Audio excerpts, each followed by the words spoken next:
Hello guys and welcome, 104th Maverick here, bringing you the latest and greatest from the DCS content here on the 104 Squadron. Shout out to my main man 104th Bullet for putting together this fantastic event. We're going to be taking part in the, well, certainly I'm not going to be taking part, but we're going to be taking part as spectators, guys, in the Dance of the Vampires event powered by the 104 Phoenix. Taking place on the Persian Gulf map, bombers carrying anti-ship missiles are taking off from central Iran to attack the carrier fleet somewhere in the Gulf. The Blue Air Force are tasked with defending the heavy bombers during this bold attack, doing fighter sweeps far ahead of the bomber formations and escorting them all the way to launch. Pilots can also fly the JF-17, C-101, AGS-37 Viggen and join in on the anti-ship attack. Standing in their way is going to be the Red Navy fighters, which will launch to complete one of their primary functions, defending the fleet. All carriers will join forces to defend themselves, launching F-18s, Su-33s, F-14s and even Aviators Harriers. Navy pilots must not only intercept and destroy the enemy fighters approaching the fleet, but fly far enough to destroy any bomber before it can launch its mission. We have on the blue side F-15s, F-16s, JF-17s, J-11s, AGS-37 Viggens, C-101s, Su-27s, MiG-29Ss, Mirage 2000s and MiG-21s. On the Red Navy side we have the F-18 Hornet, the Su-33, the F-14B Tomcat, the F-14A Tomcat and the Aviators Harrier. The weapon limitations include no AIM-54As, Mark 60s, no AIM-120Cs and no AIM-9Xs. The mission run time is 3 hours. Each pilot only gets 2 lives, however they can change aircraft type after landing. And we are looking at 35 versus 35 players. Victory for the blue side comes if any carrier is sunk, and victory for the red comes if all 3 carriers survive. We're now going to have a look at the actual briefing video done by 104th Bullet, who's put in a lot of work to get this event up and running.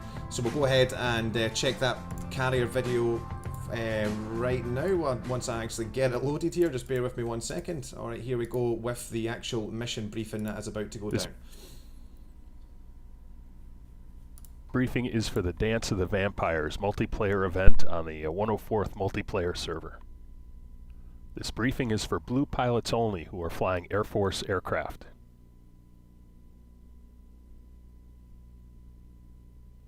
The attack will take place in 2 main segments. The first one, fighters will do a sweep along the coast, destroying any Navy fighters that they can intercept.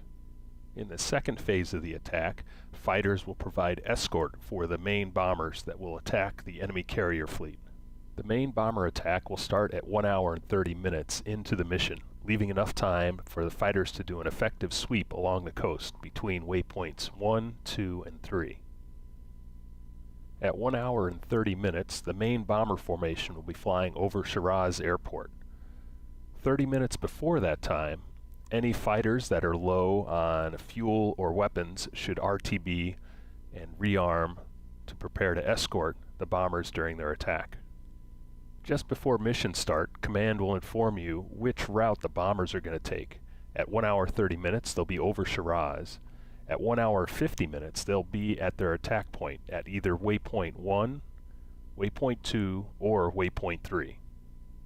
Bombers consist of Tu-22 backfire bombers, B-52s, and Bears. Bombers have to close within 90 miles of the carrier group for an effective attack. Friendly SAM units consist of SA-2s, SA-11s, and SA-10s at the shown locations. E3 and A50 AWACS are available for data link, and AWACS frequency will be 257.8. Live GCI to coordinate will be on frequency 250. Around the airport, all aircraft should use frequency 251 for traffic calls. 2 boom-type tankers will be available, Shell 65 X-ray on frequency 265, and Texaco with TACAN 66 X-ray on frequency 266.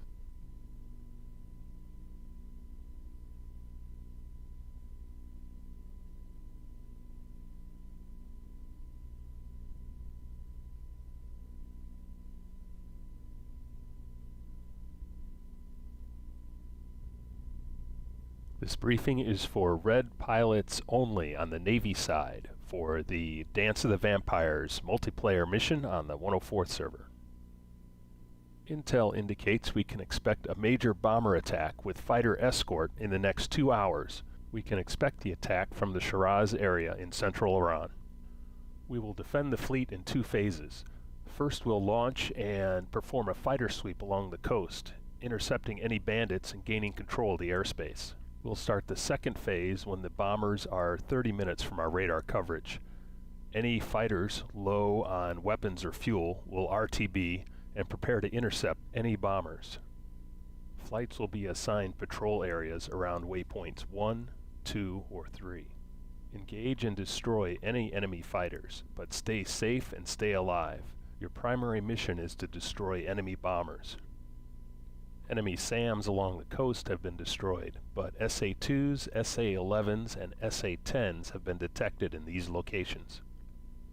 E2C Hawkeye and A-50 will provide data link along with AWACS on 257.8. Magic will be available live GCI on frequency 250 on SRS. 2 drogue tankers will be available. Texaco at 60 X-ray on frequency 260 and Shell at 62 X-ray frequency 262.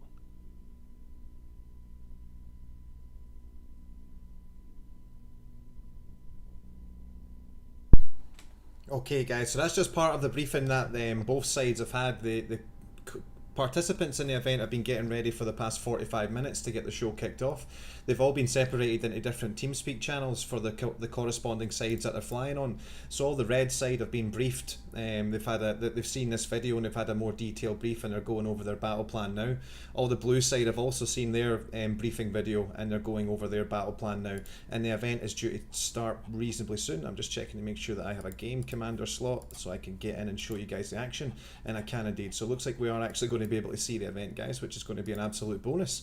So what we'll do just before the event kicks off, while we're getting everybody in the server and we're ready to go, we'll go ahead and check out the actual trailer for the event, which again 104th Bullet put this together, done absolutely fantastic work getting all the legwork done for this event. It really looks like it's going to be a good one. I'm looking forward to seeing the action and placing any bets on to see who actually comes out on top.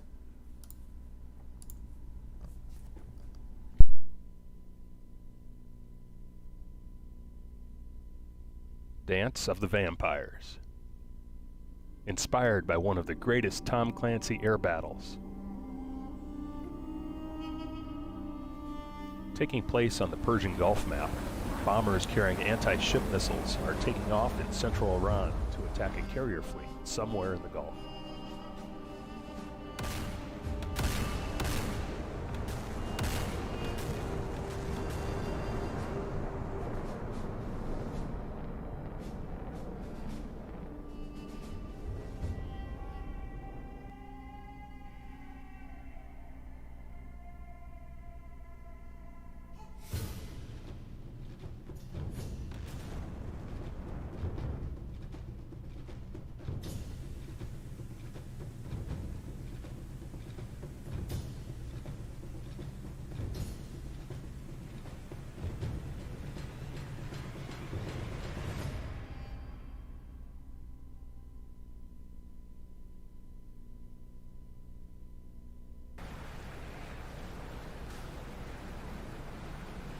Blue Air Force aircraft are tasked with defending the heavy bombers during this attack, doing fighter sweeps far ahead of the bomber formations and escorting them all the way to launch.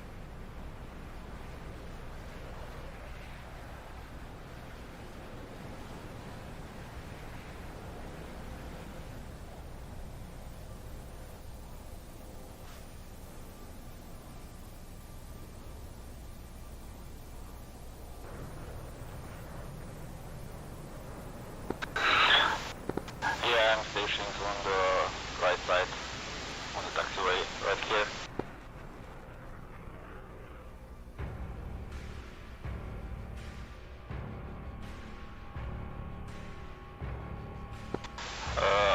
I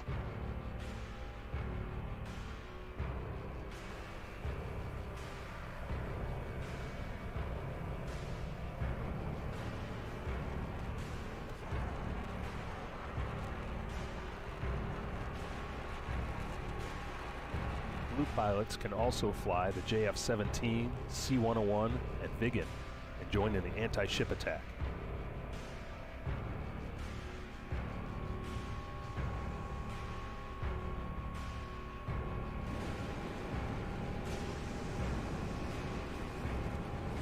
Red Navy fighters will launch to complete one of their primary missions: defend the fleet.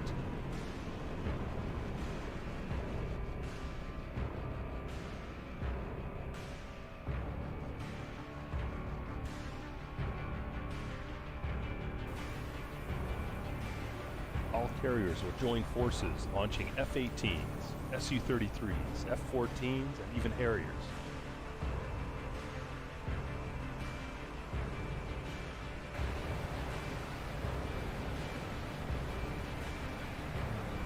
Red Navy pilots must not only intercept and destroy enemy fighters approaching the fleet, but fly far enough to destroy any bomber before it can launch its missiles.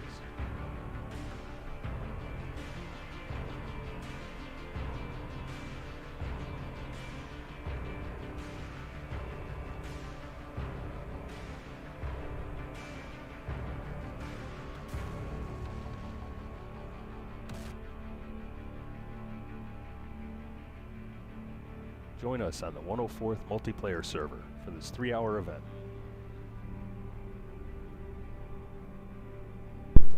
Alright guys, so there you have it. Welcome on board. My name is 104th Maverick. I'm your host with the most and a burnt bit of toast. We're going to have some fun tonight, guys. This is going to be a good one. Just getting everybody in the server now and set up. It's going to be a long one. I'm settled in. I got loads of water sitting ready, and I am sitting comfortably. I'm ready to go. I'm ready to see some action. I'm ready to see some professionals conduct their business today, ladies and gentlemen. Let's see how this goes. Already we have a team kill already. Someone's already been team killed, guys. So there's going to be some shenanigans going down. Right, let's see if we can get you guys on board. See if I can get this to work. Alright, we're off to a good start. You guys can see the game. So we're just getting most of the players inbound. Sorry, I can hear people talking here. Where's this coming from? Must be on SRS. Pop that off for now. Right, so we have quite a large contingent of people, guys. The brightest and the best from the DCS community are joining us. We've got people from all over the world, guys. This is truly an international event.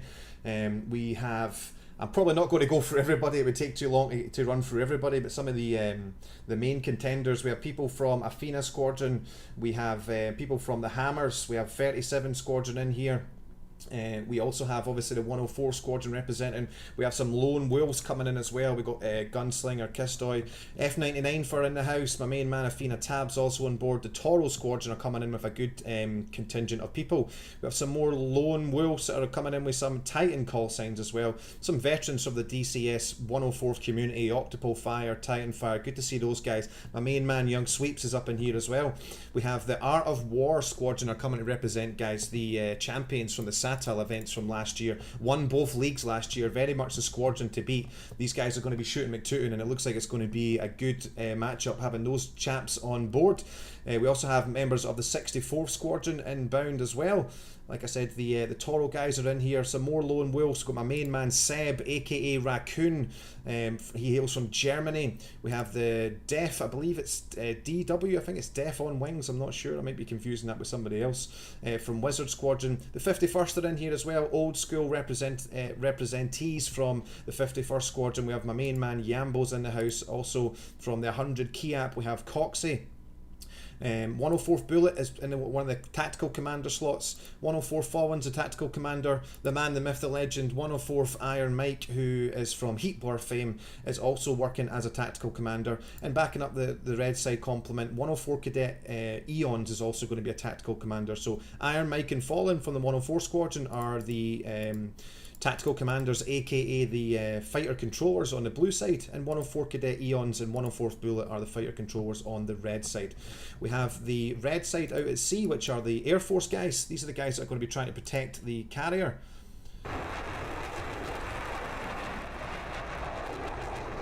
Doesn't look like they're linked up in formation just yet. Looks like they're just starting to get sorted out. We already have my main man Mustang from the Toro Squadron. He's already getting up there, getting some gas for his fuel thirsty ass. I believe the Toro guys are from Spain, so these guys are going to be having a good old time. So it's going to be a bit of a slog for the red side. It is a 3-hour event. They're going to have a lot of sticks getting thrown at them, guys. Just a quick reminder, there's no AIM 120Cs, however the enemy do have AIM 120Bs. The enemy also don't have, sorry, the friendly forces don't have the good Phoenix missile, or certainly the latest Phoenix missile is not available for those guys. Here's a 64 squadron coming out of their airbase.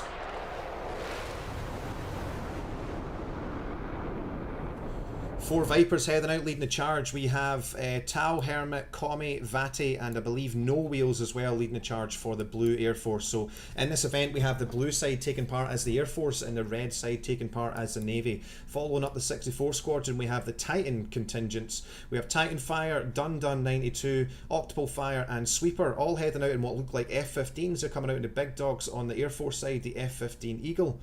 Hopefully that's not, the game's not going to crash. There we go.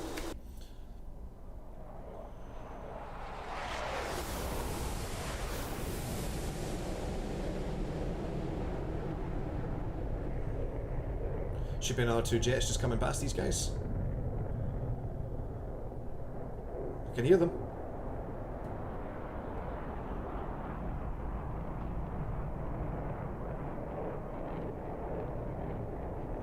Sound effects in DCS are so good. Eagle Damage did a really good job with it. So the Blue Air Force are heading out. So again, their priority is to escort the bombers that are going to be attacking the red carriers at some point later on in the mission. We have a contingent of TAW guys coming out here. We have led by a Viper, an F-16 in the front, my man TAW Bad Lego. We have Croncat and Brook in the middle, and TAW Chiron who's flying the JF-17, aka Jeff.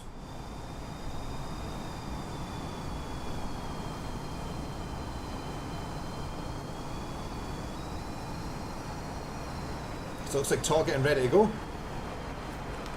we'll do is we'll get to the end of the runway and watch these guys take off, and then we'll try and catch some carrier departures. Oh, there's a contingent of F-16s getting airborne. Sorry guys, I just realised that my TrackIR isn't working. Probably going to have to restart the game. Whoa! Maybe some wake effects hitting that F-16 at the back there. We nearly lost one, guys. We nearly lost one. But they're all trained professionals, they'll work it out. Okay, here goes the TAW guys with the F-16s and Jeff.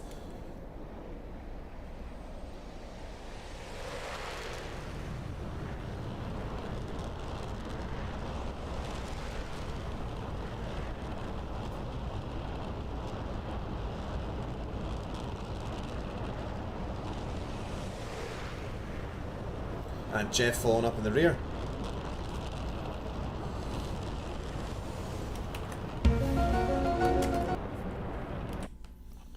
Okay, so both sides taking it to the air. We still have quite a lot of aircraft on the ground. We have several Vigans. We have Timmy Tall, Robbo, Balthasar, my man Sancho Poncho, and Tolovaj, I believe it is pronounced. I keep getting this guy's name wrong. In fact, it isn't Tolovaj. It used to be Tolovaj because of the way he spelled it, but it actually is Tolove. This guy actually changed the way he spells the name because I kept on fucking mispronouncing his name.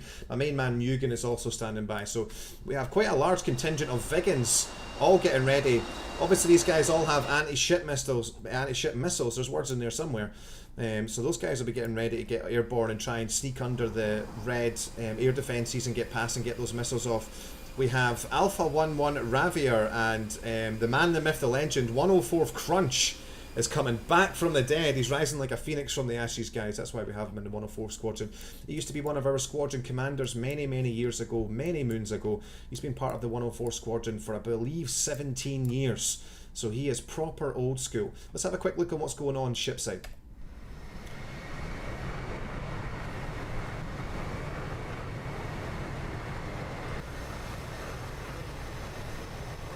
"104th Devilman getting his aircraft up and ready.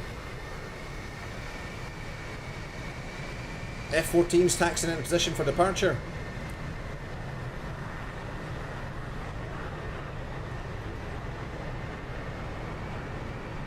Hopefully there's not going to be any accidents on the boats, guys. There's an awful lot of aircraft to be sitting on the deck at one time. Here we have TAW and Paywar getting ready to launch off the boat.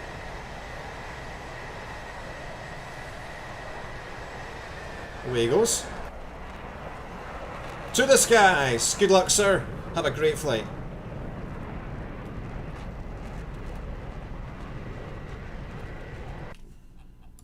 See if I can actually get some boat action here.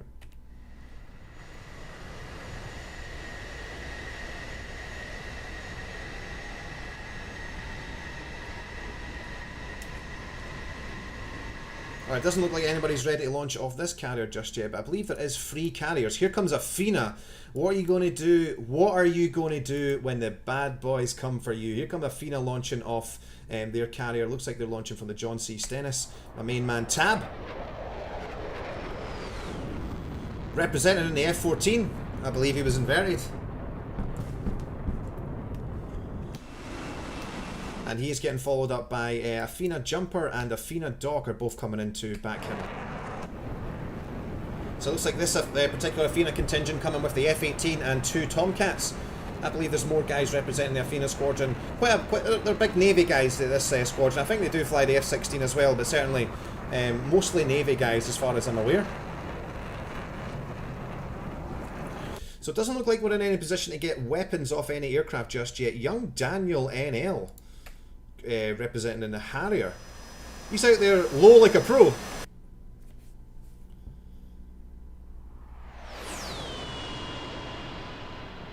So it looks like he might be heading into... What sort of weapons this guy got? AIM-9s it looks like. They might be... I don't know, maybe you guys can work out in the chat. These actually might be the... What are they called? The Sidewinder Seed Missiles. I can't... It's been that long since I've flown in DCS, guys. Sorry, I can't remember what they're called. The... what do you say? It's not a standoff missile, is it? What are those called? The little... Sidearms! Thanks, T-Money. Thanks, brother. They may be sidearms. He may be trying to head in to try and provide some suppression of enemy air defense.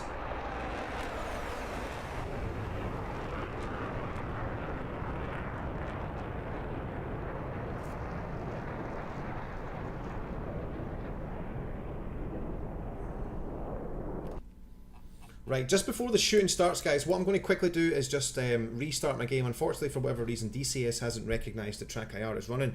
So just bear with me one moment, guys. I'm just going to restart as quick as I can and get TrackIR running so we can get some better footage for you guys. I'll be right back.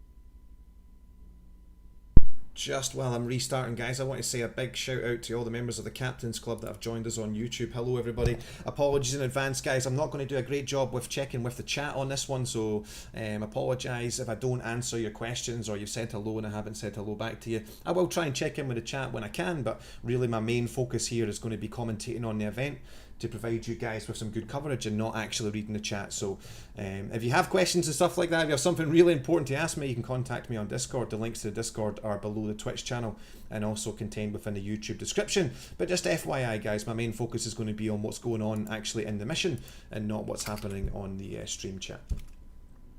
Alright, we're just getting back into the server. I can see the TrackIR is working, so we should be able to get some better views now for you guys. Just bear with me one moment.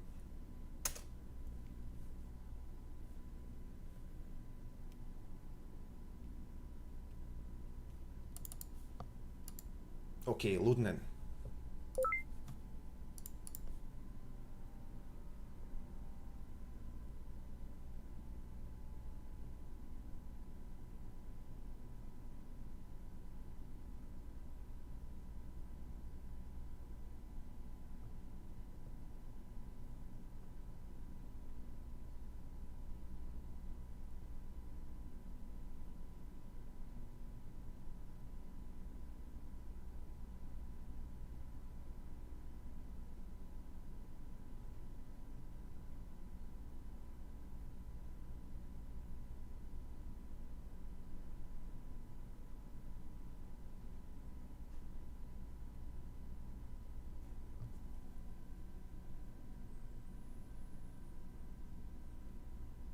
Alright, my computer is pedaling as fast as it can go, but we are still loading into the server, guys. Just bear with me a moment.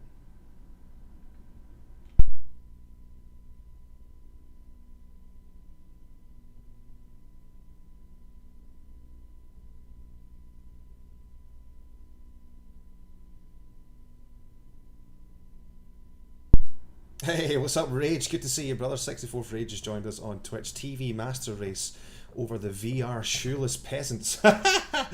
Oh, bro, you're definitely going to... You're definitely going... That's divisive. That is divisive, my friend.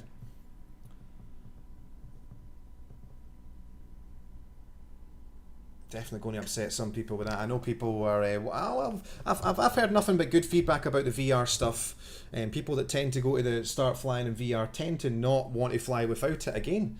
So yeah, I have flown with VR before. I was lucky enough to fly out to Austria before the F-14 Tomcat was released to the public, and I got to be one of the first public people outside of the developer team at Heatblur to actually fly the aircraft.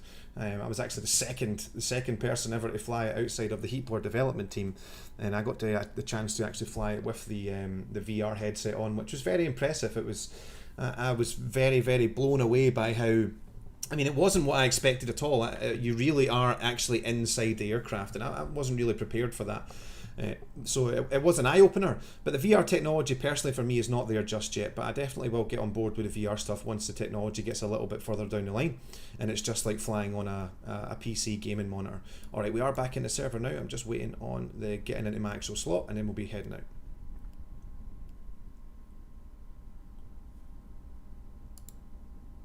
Right, Tactical Commander.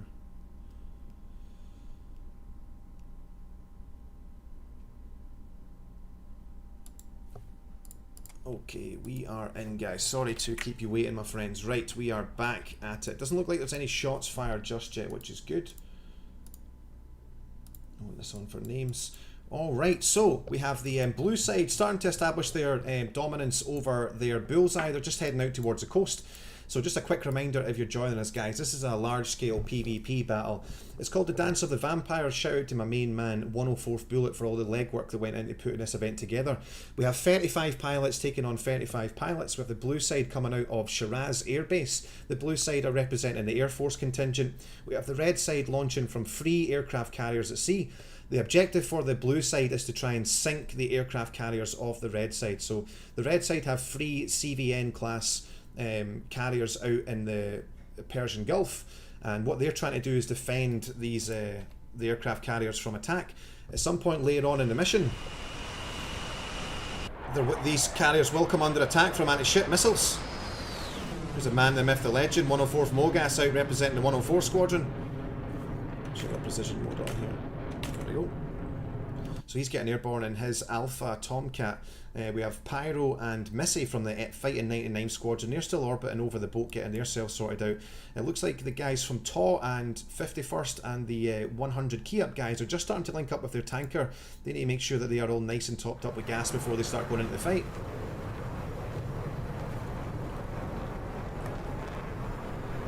Looks like TAW Spectrum just leaving after getting a top up. And we have another contingent just coming in the back to start picking up their fuel. Looks like that's the 100 key up guys.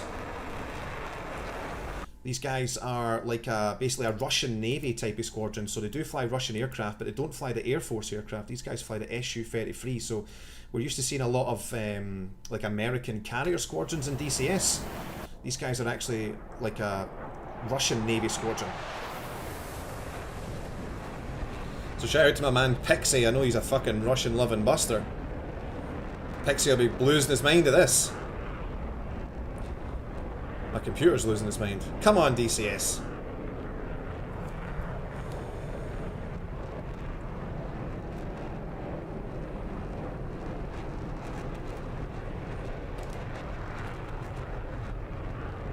God damn it, Wags.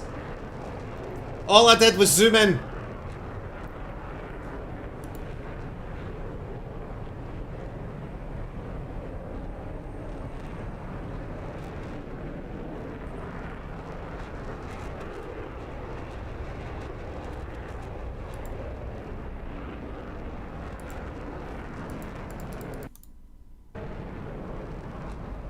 Come on, bro. Come back to me. Come back to me, Wags.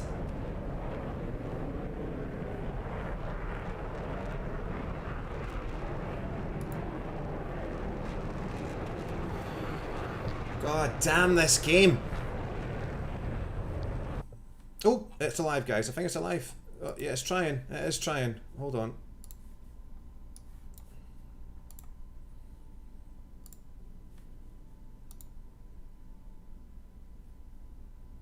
Yeah, we are back. Sorry, just bear with me 1 second.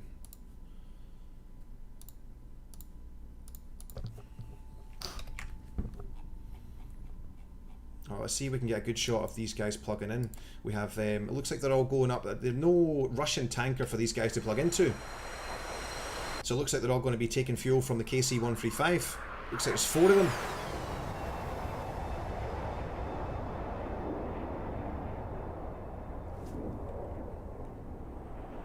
Should be passing them right now.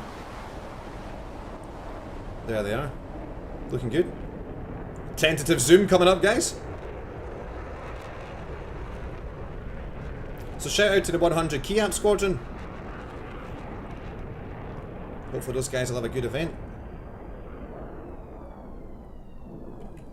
Right, let's see what the situation is with the blue side. They were getting a little bit close to the coastline, so we have our first shot out. It looks like it's by Athena Jumper coming in with the 54 Charlie Mark 47. That is tracking. It looks like this is a shot on no wheels. Who looks like he is starting to, or he certainly has been in the, he's trying to work on the notch gate. Looks like he might be thinking about turning into this shot and maybe trying to outmaneuver it rather than just outfly it. We'll see what happens here. Tal Hermit and Trail there. I'm not quite sure which one this missile is going for. We'll be able to see that hopefully pretty soon. Vati and Commie are backing those guys up in the back. We have Taw Chiron and Jeff has launched an SD-10. Looks like that's targeting Toro 14 Mustang 51. So we'll see what comes of that. Used to be a very fast missile from what I remember. I haven't flown DCS multiplayer for some time now. Almost a year I've been out of the DCS multiplayer game, guys. So I'm not really sure about all the missile updates and things like that, but I remember this missile was a very, very quick missile. If you don't get to the notch very quickly, then you are in big trouble. Doesn't really look like it's tracking onto Mustang though. If anything, it looks like it's heading out towards Tab. That is an extremely ambitious shot. Both 54 Charlie Mark 47s are not tracking on any of the 64th guys, so it looks like those are going to be wasted missiles, unfortunately. They do have, it's a 3-hour event, so they've got plenty of time to throw sticks at people, but certainly it looks like everyone's going to survive this first engagement. Tab coming in with another shot here. We've got another 54 out. Let's go. Come on, click on, click on, click on. So there it goes, 2 shots out.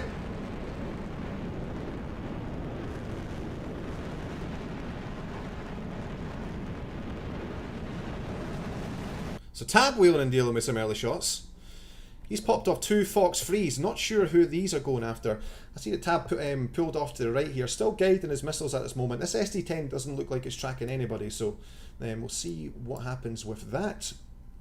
The 2 54s, like I said earlier on, are not tracking on anyone, so it looks like they are dead in the water. I'd be very surprised if any of these Mark 47s find their mark.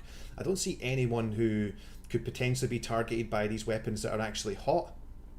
However, these 54s Charlies do have their own sort of seekers on board, so they might be able to maybe go active on someone. Ghost 1 Taw Bad Lego might get unlucky here. He is turning in towards the weapon, which is interesting, so he actually might end up getting slapped in the face by this. What is this? That's at 20,000 feet at the moment. Doesn't look like this is going to be a factor for him. Bad Lego is at 27,000 feet, so no, it doesn't look like this weapon's going to be any factor. Tawbrook wheeling and dealing around at about 25,000 feet. This weapon is at 38,000 feet. Doesn't really look like it's tracking on anyone. Still has a lot of beams though. Still doing 1,200 knots, so it has some energy if it wants to play. If it can get some guidance, then it looks like it might do a bit of damage, but doesn't look like it's going to track anywhere near. We're probably going to take out an enemy seagull, best case scenario, guys. It's going to be an enemy seagull taking a pole to the face. My man Daniel's going to be in big trouble here. It looks like Tal Hermit and No Wheels getting vectored to the north to intercept Daniel NL, who's flying the Harrier jump jet. Doesn't really stand much of a chance, doesn't have any air cover around him. Pretty risky move, to be honest. I'm not sure what this guy was thinking, how well this would go. I'd anticipate that he's probably down in the wiggity weeds, and he is indeed. He is bobbing and weaving down low. Oh no, DCS, not again, bro, come on.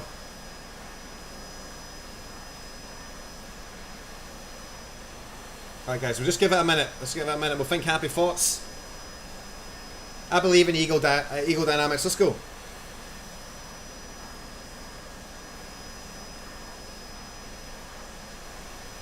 In all fairness, we do have 70 aircraft in the server, plus all the assets and things like that, so the game is working very hard. I can still hear engine noises, which is good.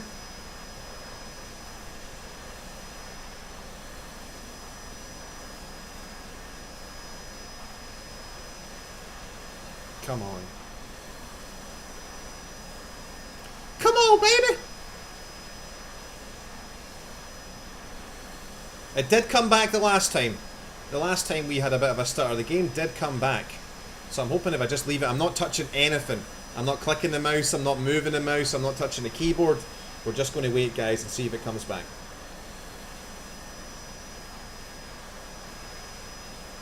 He's probably going to be fucking dead by the time the game comes back. Those two F-16s were closing in pretty fast, so hopefully this guy's still going to be alive by the time the game comes back to us. Fingers crossed.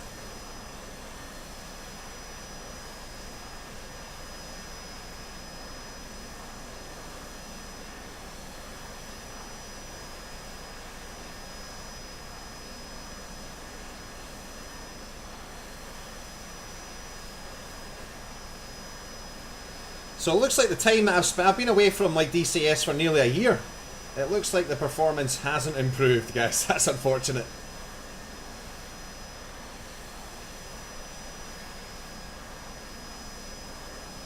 Come on, man.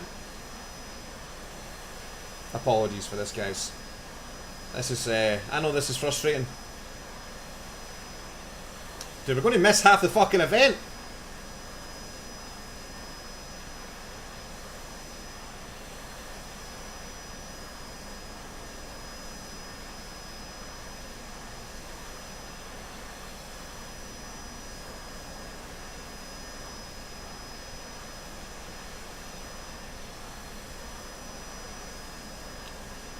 Fuck's sake.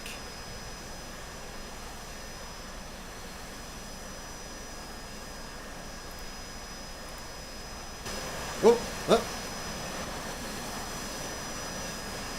Stuff might be happening, guys.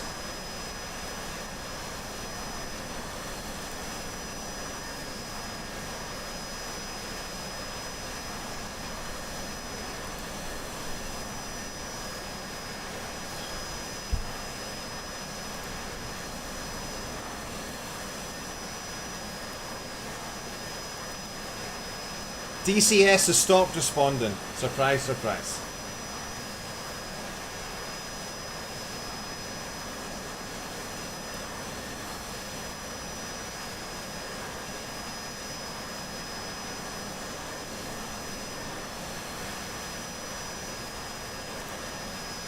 God damn it. Alright, guys. It was probably inevitable. It was probably inevitable. Probably a little bit ambitious, actually, to think that we could have a 70-player a 70-client multiplayer event without anything going wrong. But well, it looks like a lot of the stream might have to just come from the F10 view, guys. I'm not sure how practical it's going to be to be jumping on board, which is a bit of a shame because that means we're not going to see a lot of the fight, especially if some of the stuff gets in close. So I'm going to restart it and give it one more go and see if we can get in there and it'll maybe work this time. Fingers crossed. I don't make this game, guys. Don't judge me. I don't make this game.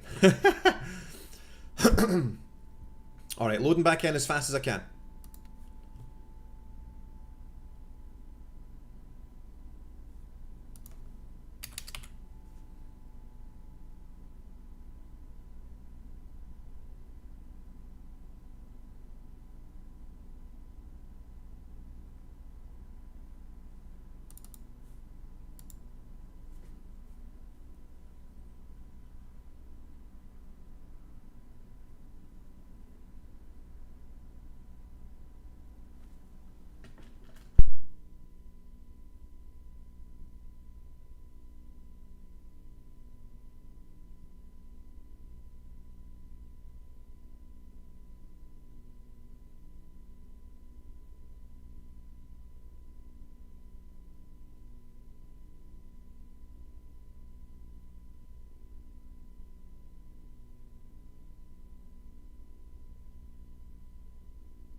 Alright guys, slowly but surely stuff is happening.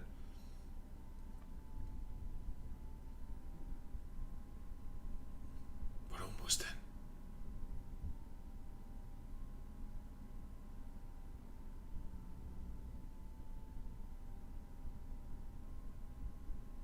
in. Right, we're in. Let me just get in a slot.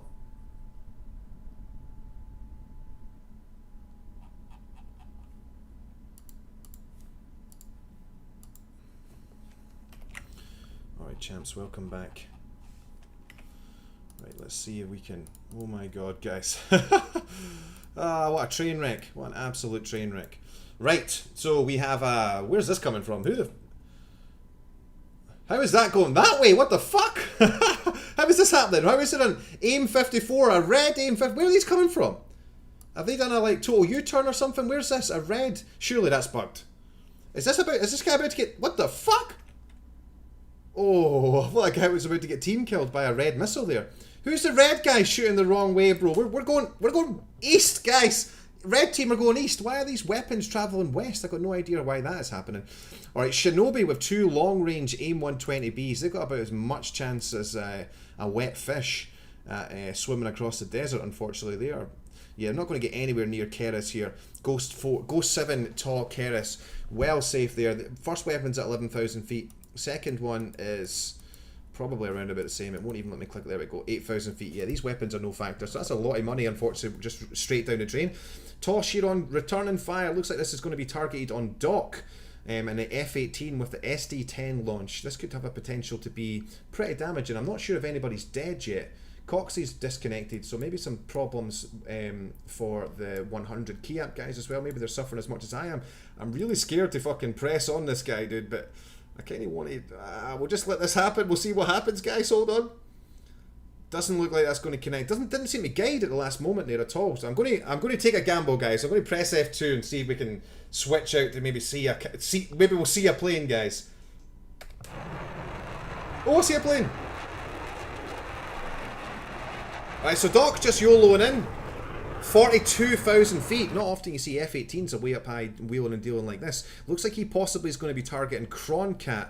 He has Taw Dyron off to his left in the F-16. He's got quite a few Vipers. So it looks like the Taw contingent 1, 2, 3, 4 Vipers plus Jeff. We have another Taw Viper out to the north as well. So these guys are a little bit of trouble if they get in too deep. Taw Kroncat returning fire here. He's got an AIM 120 Bravo. This looks like it's definitely tracking on Doc. Kroncat launching that weapon from 40,000 feet. This one, Doc's in big trouble. Taw Dyron's just fired on him as well. He's going to have to start defending. He's getting chaff flare out. Lots of chaff flares won't help you now, son. Bang! He's hit, bro. He is out of there, son.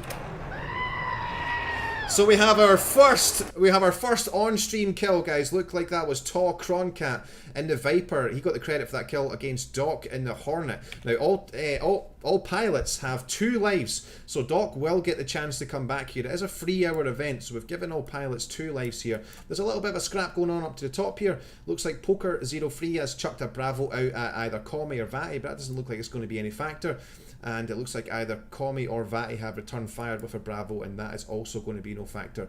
Have a little contingent of 104th guys. We have 104th Mogas and 104th Deboman heading out towards the coastline. Looks like they're about to go feet dry pretty soon. Toro 15 Pyrox looks like he is just floating best endurance. He's only doing 386 knots ground speed, so he's not in too much hurry. 104th Bullet, the guy that put all this event together. He's out representing the 104 squadron. Looks like he's about to go feet dry. 3 bags on. So he's got the fuel to go to school. He's ready to try and get in feet dry and maybe wheel and deal and take some names. It looks like our Harrier bro didn't make it, guys. The Harrier is nowhere to be seen. So it looks like the Harrier has been slapped in the face. To be honest, that was wildly ambitious. What we do have, however, is a contingent of AGS 37 Vigans are all coming out. All 6 of them as well, bro. 1, 2, 3, 4, 5, 6 of them with Mugen up to the north offset. So it looks like we have a little close 2 ship with a trailer in the back, and then these 2 guys flying just a little bit to north. I'm going to take a gamble, guys, and press F2 and see if we can see these jets. Here we go. Looks like we're in.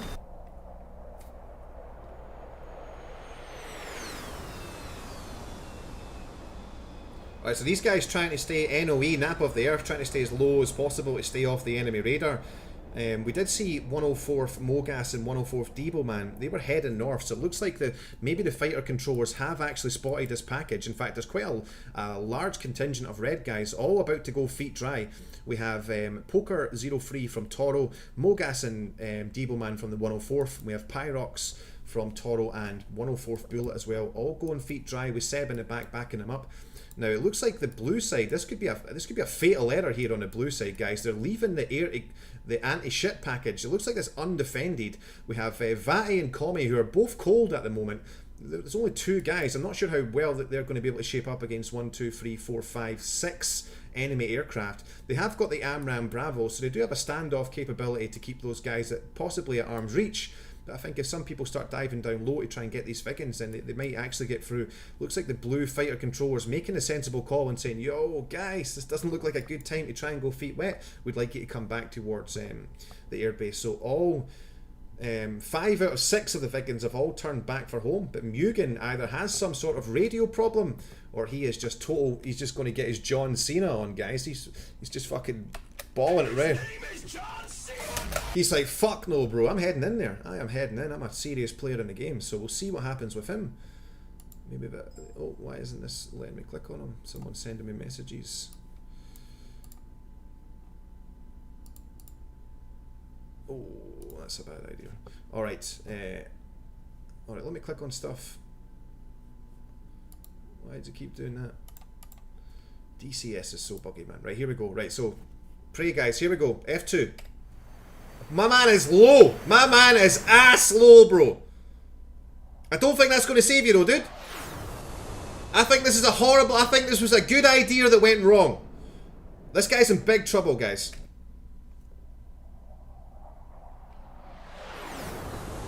So it's 37 Squadron Mugen.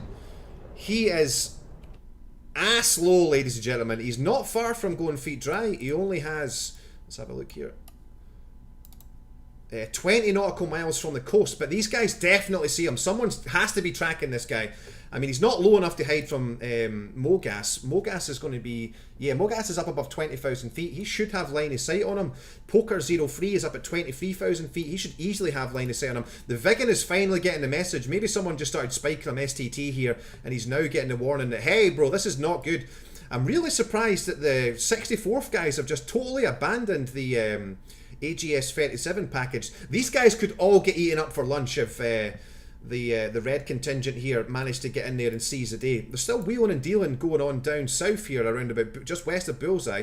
Pyro looks like he's just employed 2 Mark 47s on the Titan contingent of Titan Fire and Dun 92. Dun 92, no, he's going to be okay. I don't think any of these weapons are tracking on him. It looks like they're possibly trying to track on Titan.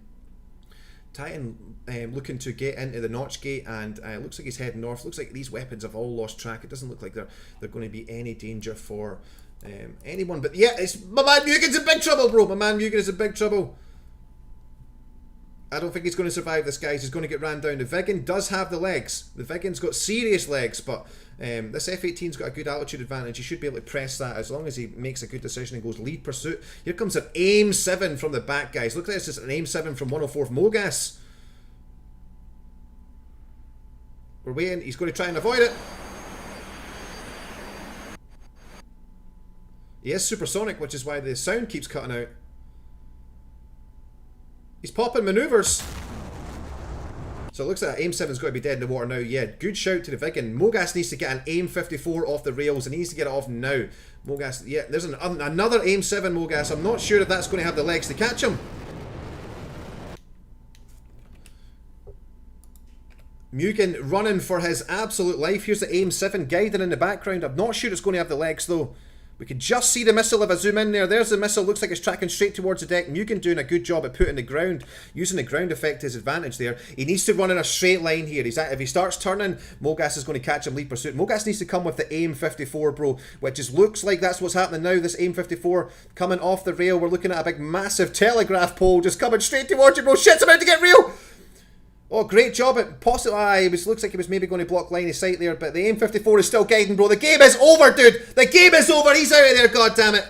unfortunately, he was left on his own, and the bad guys came in to snatch the life out, I'm afraid. That was kind of always going to happen. These guys got a little bit too greedy. I'm not sure what's going on with the 64th guys, or maybe the 64th guys are not getting a chance to call the shots. Maybe that was the fighter controller that told him to come back. So certainly no judgment on no judgment coming from me, guys. But in my opinion, that was a bad call to leave that package undefended. Octopus fire in the F-15C.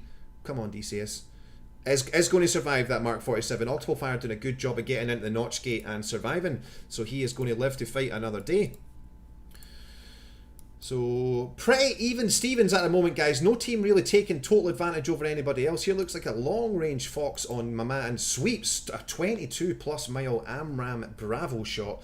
Not really too optimistic for this to find someone. Young Sweeper's been in the DCS community for a long time. I will be shocked and stunned if this shot kills Young Sweeps here, especially since Aspar's not even guiding it. So this weapon's just basically going to have to fly out there, go active, and just try and get any slim pickings that I can find roaming around here. But Sweeper's a little bit too experienced to be killed from that sort of range, in my opinion, so I think he's going to be absolutely fine.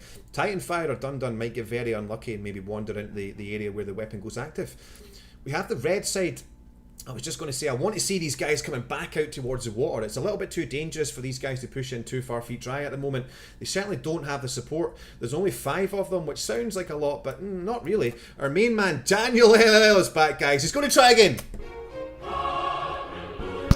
Looks like it didn't work out too well for him on the first time. We'll take a cheeky F2 here if we can. Hope for the best, guys. We're in. He is ass low, ladies and gentlemen. He is right down at 40 feet off the deck. He needs to be careful he doesn't take a flying fish into the intake. But he is trying to get back on again into feet dry. Start wheeling and dealing and doing some damage. What has he got on board? Looks like he's got AIM-9Ls, I think it was my man Spectre said those look like.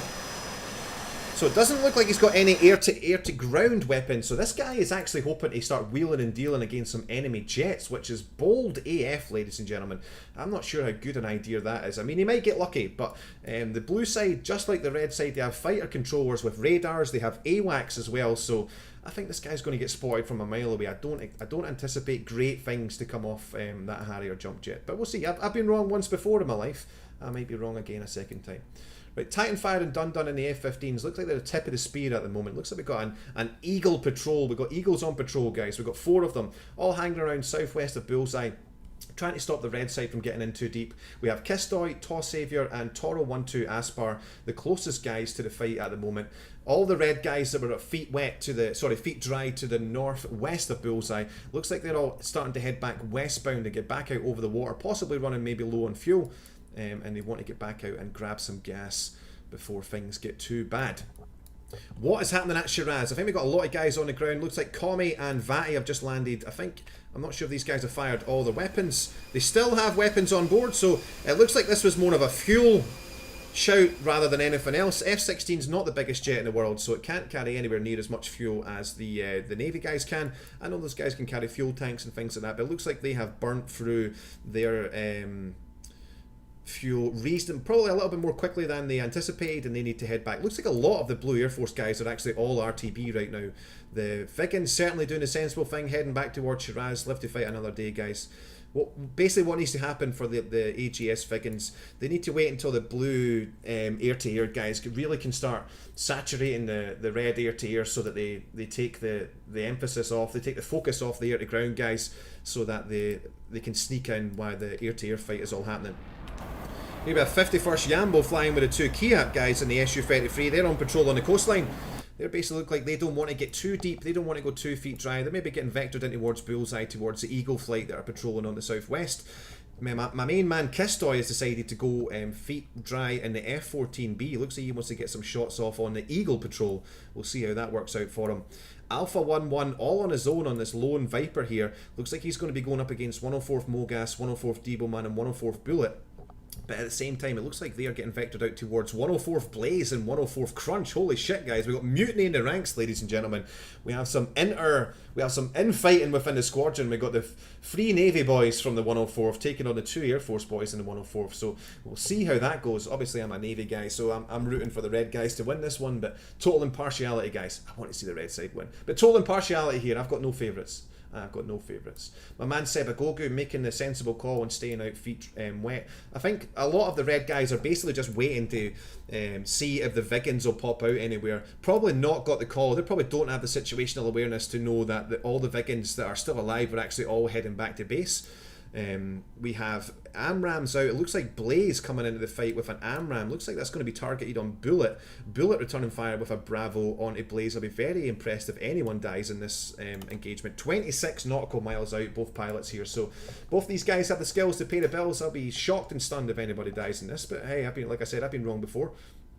So we'll see how this goes, but certainly not anticipating anyone to die here. This is just going to be an expensive exchange of sticks, and Blaze is probably going to offset back towards Crunch, and Bullet's probably going to offset back towards Debo. 104th Mogas has a good chance of maybe getting in a fight. He's fired on a 54 Charlie at Ravier, who's not really doing a fantastic job of getting out of the way. He's at 24,000 feet. Now he's deciding to put the missile on his 6 o'clock, but this AIM 54 still has a lot of energy. It is doing 1,300 knots. This has this fucking beans to maybe run my man Ravier down. It is still guiding. Can't see. Oh, I can see him. I can see him, guys. This might get him, dude.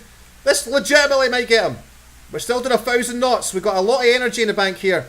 My man Ravier making the right call and getting that nose down. He's going for ground speed. He is going to get away now, guys. I think he's going to get away. That missile is dead in the water now. So good call by Alpha 11 Ravier. Lives to fight another day. The blue AIM 120 doesn't find anyone. The red AIM 120 doesn't find anyone. 104 Debo getting close to Blaze, though. This is going to start getting dangerous now. We're getting to well within a good PK range.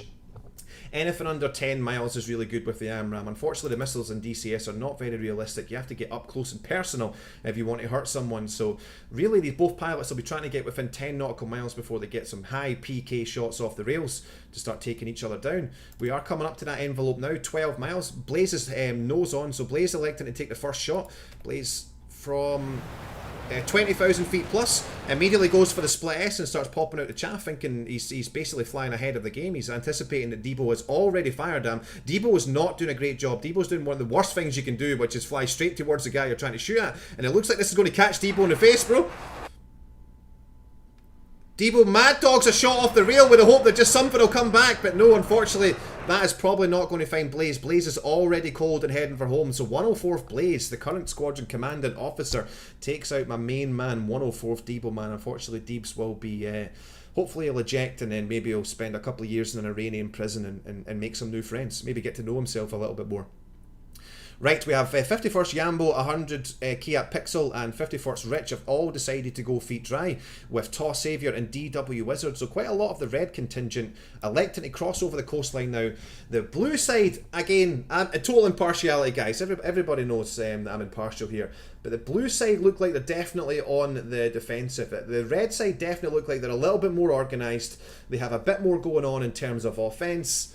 And yeah, this could be slowly tipping towards the red side's favour, but we'll see what happens. It is going to be a long event, and all pilots do have free lives as well, so we'll just have to see how this works out. What is the situation on the ground at Shiraz? We have more of the Vigans on the ground. My man Hammer, Timmy Tall, looks like something's went wrong. Something has definitely went wrong, bro. He needs to watch out because one of his colleagues are trying to come into land. And it looks like he's trying to recover back onto the runway. Not sure how he ended up on the grass. It looks like he's going to get out though. He is free. He needs to be careful he doesn't shoot off on the other side of the runway now. He's alright. My man's a legitimate gangster. Damn, it feels good to be a gangster. Alright, we have Taw, Bad Lego just vacating the runway. Looks like all the Vigans are down, rearming and refueling. Pretty much all of the 64th guys are back down on the ground. So we'll see how long it takes those guys to get back up in the air. Stal Regan is out there. I love this little Air Force sign thing the guy's got going on. That's pretty cool. The F-15 contingents are all, looks like they're coming back to base as well. There is a KC-135 out there. Not many people taking advantage of that. I haven't seen anyone from the blue side refueling just yet. I mean, I'm not saying that it hasn't happened, but certainly we haven't managed to catch it on the stream. Looks like there's two weapons out, two ETs coming out from our Russian naval contingent of the 51st guys in the 100 Kiap. Looks like they're throwing sticks at my man Alpha 11 Ravier, who done so well at getting away from the AIM 54 that came in from the Tomcat earlier on. I believe that was a shot from Mogas. So yeah, it looks like there's a bit of a lull in the action right now. I'm going to quickly run to the bathroom, guys. I'm having too much fun. I'm going to pee myself if I don't fucking get to the bathroom anytime soon. So what we're going to do is pop on board with Crunch and Blaze, and I'll be right back.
Alright, we are back. Sorry guys. Nature calls. I drink too much coffee, so I need to pee all the time. So it looks like my man Saviour is defensive at the moment.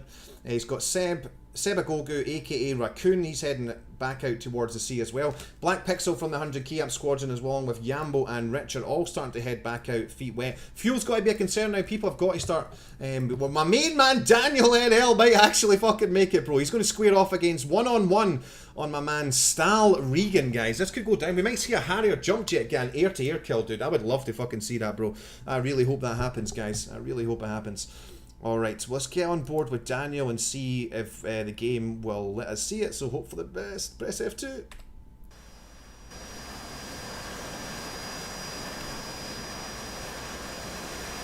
Right, we're on board. Daniel wheeling and dealing, nap of the earth down low. Looks like he's probably going to go that way. Sorry, you guys can't see what I'm pointing at, but you know what I mean. He's probably going to go down that valley. That's certainly where I would go. Possibly sees that the F-16's looking at him now, needs to be careful with the ground. You can't fight with the ground, son. That'll win every time. Looks like he's dumped his fuel tanks. Needs to be careful he doesn't rip the wings off that little thing. So I think the F-16 is he's probably got the warning on his RWR that the F-16 is looking at him and he's trying to set up for a little bit of an ambush. Looks like he is. He's trying to do the fucking Harrier special. Dude, I would love to see this happen. He's got the gear down, he's got the nozzles moving. Where is my man Stal? Stal's already fired on him, that is why he is manoeuvring. Stal comes in with another Bravo. Stal's firing from 20,000 feet. Daniel's in big trouble here. He's going to have a lot of trouble spotting something as small as an F-16 from that kind of altitude. The worst possible thing Stal can do at this time is get down low and try and fight the Harrier low. That's exactly what Daniel's expecting him to do, and he'll be waiting for him to pop up over the ridgeline. The aircraft are getting pretty close to each other. We are within 9 miles. I don't think any of these AMRAAMs are going to connect, but we'll see. Oh! Something bad has happened, guys. I think Daniel's overstressed the engine. Unlucky. Unlucky, young man. Well, I'm afraid that looks like that's the event for Daniel. He's already been shot once. Both AMRAAMs missed, so he definitely wasn't hit by any weapon. So it looks like, unfortunately, he has overstressed the engine. Maybe had a little bit too much fuel in there. To be honest, that was wildly ambitious. At that stage, if he's just dropped his fuel tanks, probably the engine... You got to take into account that he's in very hot terrain as well. A very hot part of the world, and he probably had a lot more fuel on board so that he couldn't actually maintain a hover. So it looks like he overstressed the engine, overtemped the engine certainly, and the engine caught fire, unfortunately. So it looks like things are not going to end well for my man Daniel. He might join 104th Deebleman in an Iranian prison, and maybe those guys will get to know each other real well. Right, an AIM-54 coming out from Kistoy. It looks like this is tracking on Taw Dyron. Kistoy looks like he's not guiding that weapon anymore, so don't anticipate any real hope for this making its mark. It's got 9 miles to find the guy, and it's just going to sail right past. That is an expensive little stick coming out there that's not going to find anyone. My man Stal is probably panicking right now, thinking, where the fuck did this guy go, bro? Stal's down in the weeds. So Daniel might have had a chance if Daniel hadn't blown the engine. Daniel might have had a chance at actually finding this guy, because Stal did get down low. Stal Regan, apologies if I'm pronouncing your name wrong, sir, but he is down low. He's scoping around for this Harrier jump jet, and unless Daniel is a highly trained Harrier mechanic, I don't think we're going to see any more action out of that.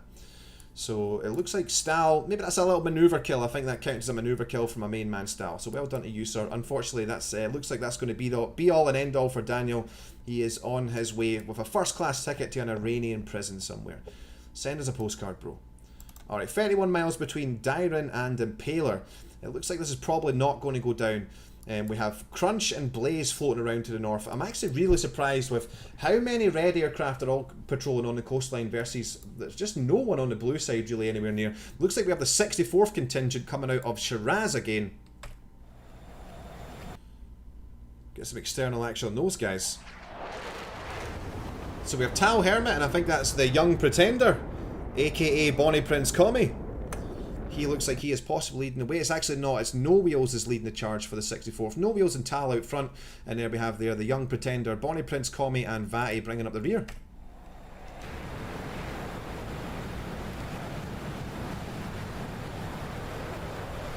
Those guys up at 27,000 feet. Not really setting the world on fire with the ground speed. So it looks like these guys are trying to maximize their endurance, which is very sensible. I don't know where they're going, bro. Where are these guys going? These guys attend a different brief than I did. They seem to be heading out here somewhere. And these are not aircraft, bro. So I'm not sure. These guys are possibly setting up to escort the friendly Air Force bombers. Maybe the bombers are inbound soon, and the 64th guys are trying to get ahead of the pack and make sure that they can rendezvous with the bomber force. But certainly at the moment, doesn't really look like there's an awful lot going on. I'm hoping to see some carrier landings. That would be awesome. We have Poker 03. It looks like he is settling into the groove onto the Stennis. We got the gear down. We got the hook down. Looks like he's a little long in the groove. Certainly doesn't look like it's a case 1 entry, but hey, I'm not judging him.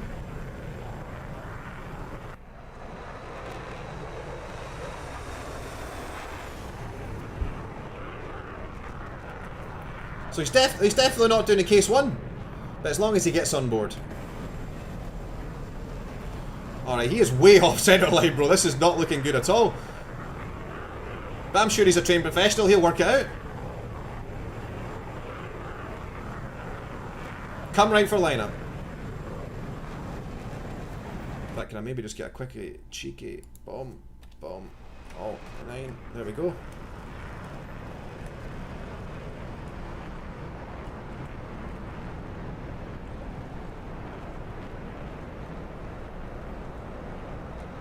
So this is pretty scary. I think he's going to get on, no. And he snags a free wire, and we all know that means it's perfect, guys. Oh shit, what the fuck? Never hit the wheel brakes, guys. Never ever hit the wheel brakes when you're under tension on the wire. Never ever hit the wheel brakes, because that is what happens. Looks like Athena, Tab and Jumper are either getting they're either recovering or they've actually just launched. He looks like he has lots of weapons on board. He is climbing. I would expect him to have fuel tanks and stuff like that on though. This guy's definitely just took off. My man's got 6 fucking Phoenixes on board. My main man Jumper's out there ready to hurt someone. What a sound. My man Jumper's getting ready to head out there wheeling and dealing. He's going to be taking some names. 104th Mogas looks like he's just getting himself into the arrival part, and hopefully we'll be able to see Mogas coming in. Here comes Toro 15 Pyrox. Looks like he's going to set up for the case 1. Not really, bro. You're supposed to be on the other side, but never mind. Unless he's coming in to land on the fucking Oliver Perry. Bro, you can't land on that one. And he's... Right, we're not judging them, guys. I'm sure they do things maybe differently in Spain. Right, Paxil is looks like he's coming back into recovery as well. We have Mustang 5-1 throwing sticks at the contingent of Blaze and Crunch. Crunch returning fire from 20 miles. No one's going to get hurt there, bro. You got more chance of fucking hurting yourself from 20 miles. My main man Shinobi. I haven't seen this guy for a little while. My man Shinobi's out there wheeling and dealing. One of the top PvP players in the community. I love this guy. He flies on board on Arma Free with me every now and then as well. Right. Where did the 64th go? The 64th maybe rendezvousing with a tanker? I don't know what's going on here. These guys have flown all the way out here and dumped their fuel tanks. I'm not 100% sure what is going on. No, they certainly looks good. They all have their wing tanks on board, so they definitely have enough fuel to get out to school.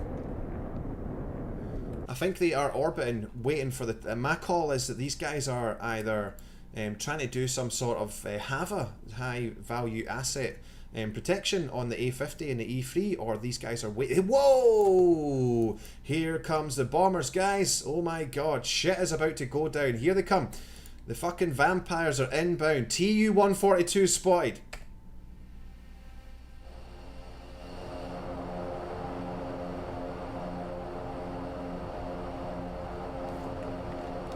Enemy jet spotted. Uh-oh. So the first of the bombers are creeping in here. I thought they were going to be blackjacks. Never mind. Right, so they're still a long way away. The blue side really need to get their shit together. Sorry, the red side need to get their shit together pronto, because these guys can throw those sticks from a long way away. It looks like their flight path's going to be over Shiraz and then heading outbound, which I think is what the 64th guys are setting up for. They want to try and be the HAVA protection for the bomber force. My main man, Todd Derdo, just going feet dry here in his F-18 Hornet. Looks like he doesn't really have any options in terms of the people that he can target. Is it air to ground or is it air to air? He is dedicated air to air. So he needs to basically get into fuel saving mode. He must be, I know that the red side do have AWACS, so they should have eyes on this TU-142 setup here. So hopefully these guys are going to know about that, and they're going to start worrying about endurance now, so that everybody on the red side doesn't come off station. I forgot about Mogas. Is he on deck yet? Here he comes.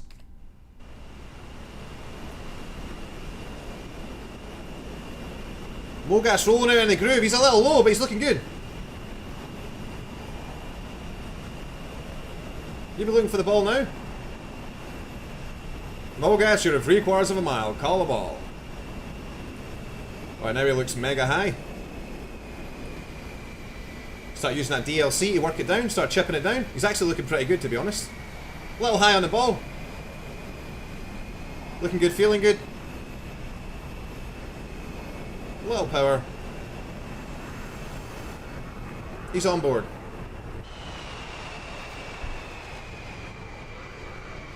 That's a one wide, he's going back to San Diego.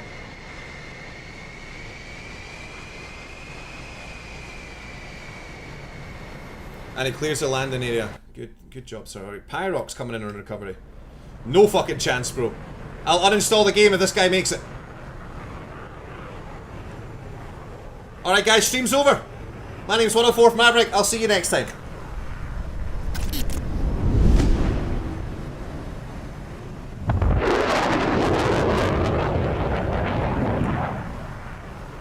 God damn it, guys. Never mind. Like I said, guys, I've been wrong once before in my life. Looks like I've been wrong twice now.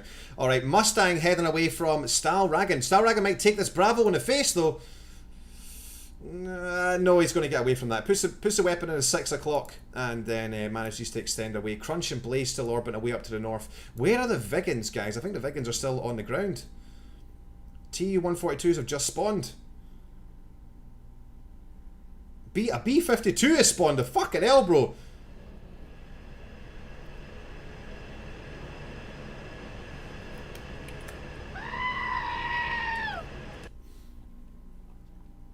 Alright, the Vigans are on patrol. A bit of an elephant walk from the Vigans, guys.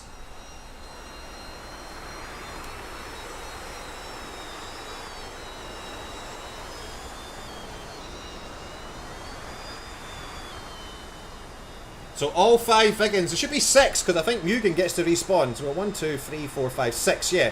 All 6 Vigans looks like they're going to depart as a 6th ship again.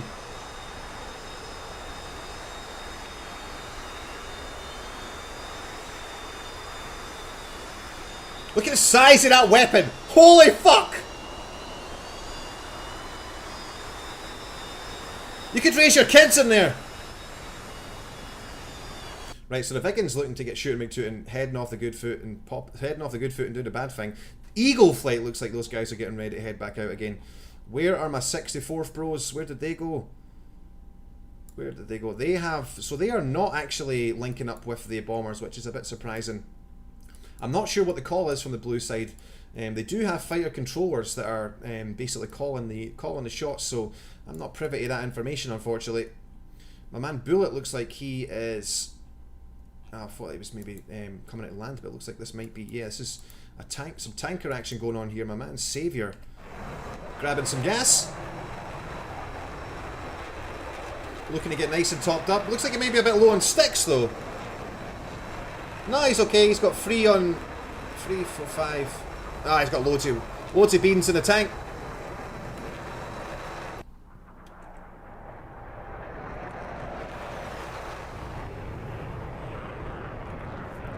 So he'll get that ass topped up with gas and then he'll be ready to fight. And just in time for the bombers arriving. Looks like Dyron is starting to head back, possibly low on fuel. He's been out on station for a little while. My man Derdo still orbiting. All these red guys have been given basically locations where they have to orbit. So a shout out to Todd Derdo and Shinobi. Both guys doing a very good job at being able to fight the boredom that comes with staying in a cap station while other people around you are sort of around the map shooting at people and getting involved in the action. These guys are not leaving their station. These guys are very disciplined and staying where they should be and waiting for the fight to come to them. So good shout for Derdo and Shinobi. Well done, guys. Good discipline.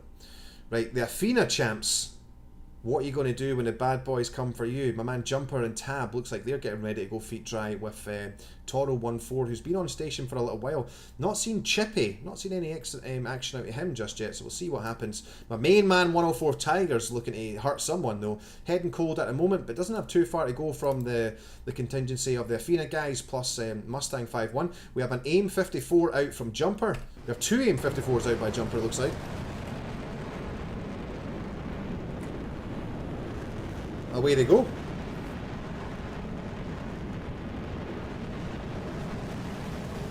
So it looks like they're both tracking. It looks like he's fired that Crunch and Blaze. The range is reasonable. So it's about 30 miles. So yeah, we're sort of within kind of reasonably good PK for the 54. But I'd be very surprised if one of them gets Blaze. Crunch has been away for a long time. Crunch has just came back to DCS after a very, very long hiatus. So he'll be a little bit rusty. So in my opinion, Crunch has got more of a chance of dying here than Blaze. Blaze should really see this coming. Blaze is a seasoned professional and he's not been away from DCS the same amount of time as Crunch has. So be very surprised if that Charlie takes down Blaze. But like I said, guys, I was wrong about the guy getting on the boat. So who knows? My man Crunch will probably shoot everybody down and Blaze will get fucking killed here. But we'll see how it goes. Jumper is no longer guiding these weapons. Doesn't look like this Charlie has the beans to catch Crunch, although it is sort of guiding for him. This Charlie's definitely not getting anywhere near Blaze. Blaze has done a good job at defeating that weapon. And it looks like this Mark 47 isn't going to get anywhere near Crunch either. So 2 very expensive poles just heading out to nowhere. They'll end up buried in the Arabian sand somewhere for someone to find dig up in at a later date. Maybe try and fit them onto an Iranian Tomcat one day in the future. Alright, Shinobi and Derdo again showing some good discipline here. Shinobi might be feeling that Dyron is getting a little bit closer. Within 35 miles of each other now. They definitely can see each other on each other's radar. Shinobi is at 7,000 feet, so Shinobi's actually burning dinosaur juice pretty quickly down there. He needs to be careful. He's going to end up having to come back to the tanker. F-18 doesn't have the greatest fuel endurance down low, so very surprised to see him as low as that. Maybe he is trying to be a little bit stealthy and sneak up on our tall guy there. 104th Blaze throwing an AMRAM at Mustang, who returns Mustang 5-1, who returns fire with another AMRAM. This one's at 24,000 feet. Blaze is going to be able to convert his altitude into ground speed and easily extend away from that. That's not going to be any factor. 104 Tiger coming to back him up from his northeast. He has lots of support. The 64th guy showing some good discipline here. They're not getting too close. I think they are really focusing on... Holy fuck, guys! Things are escalating up north. There's a lot of these bombers coming now, bros.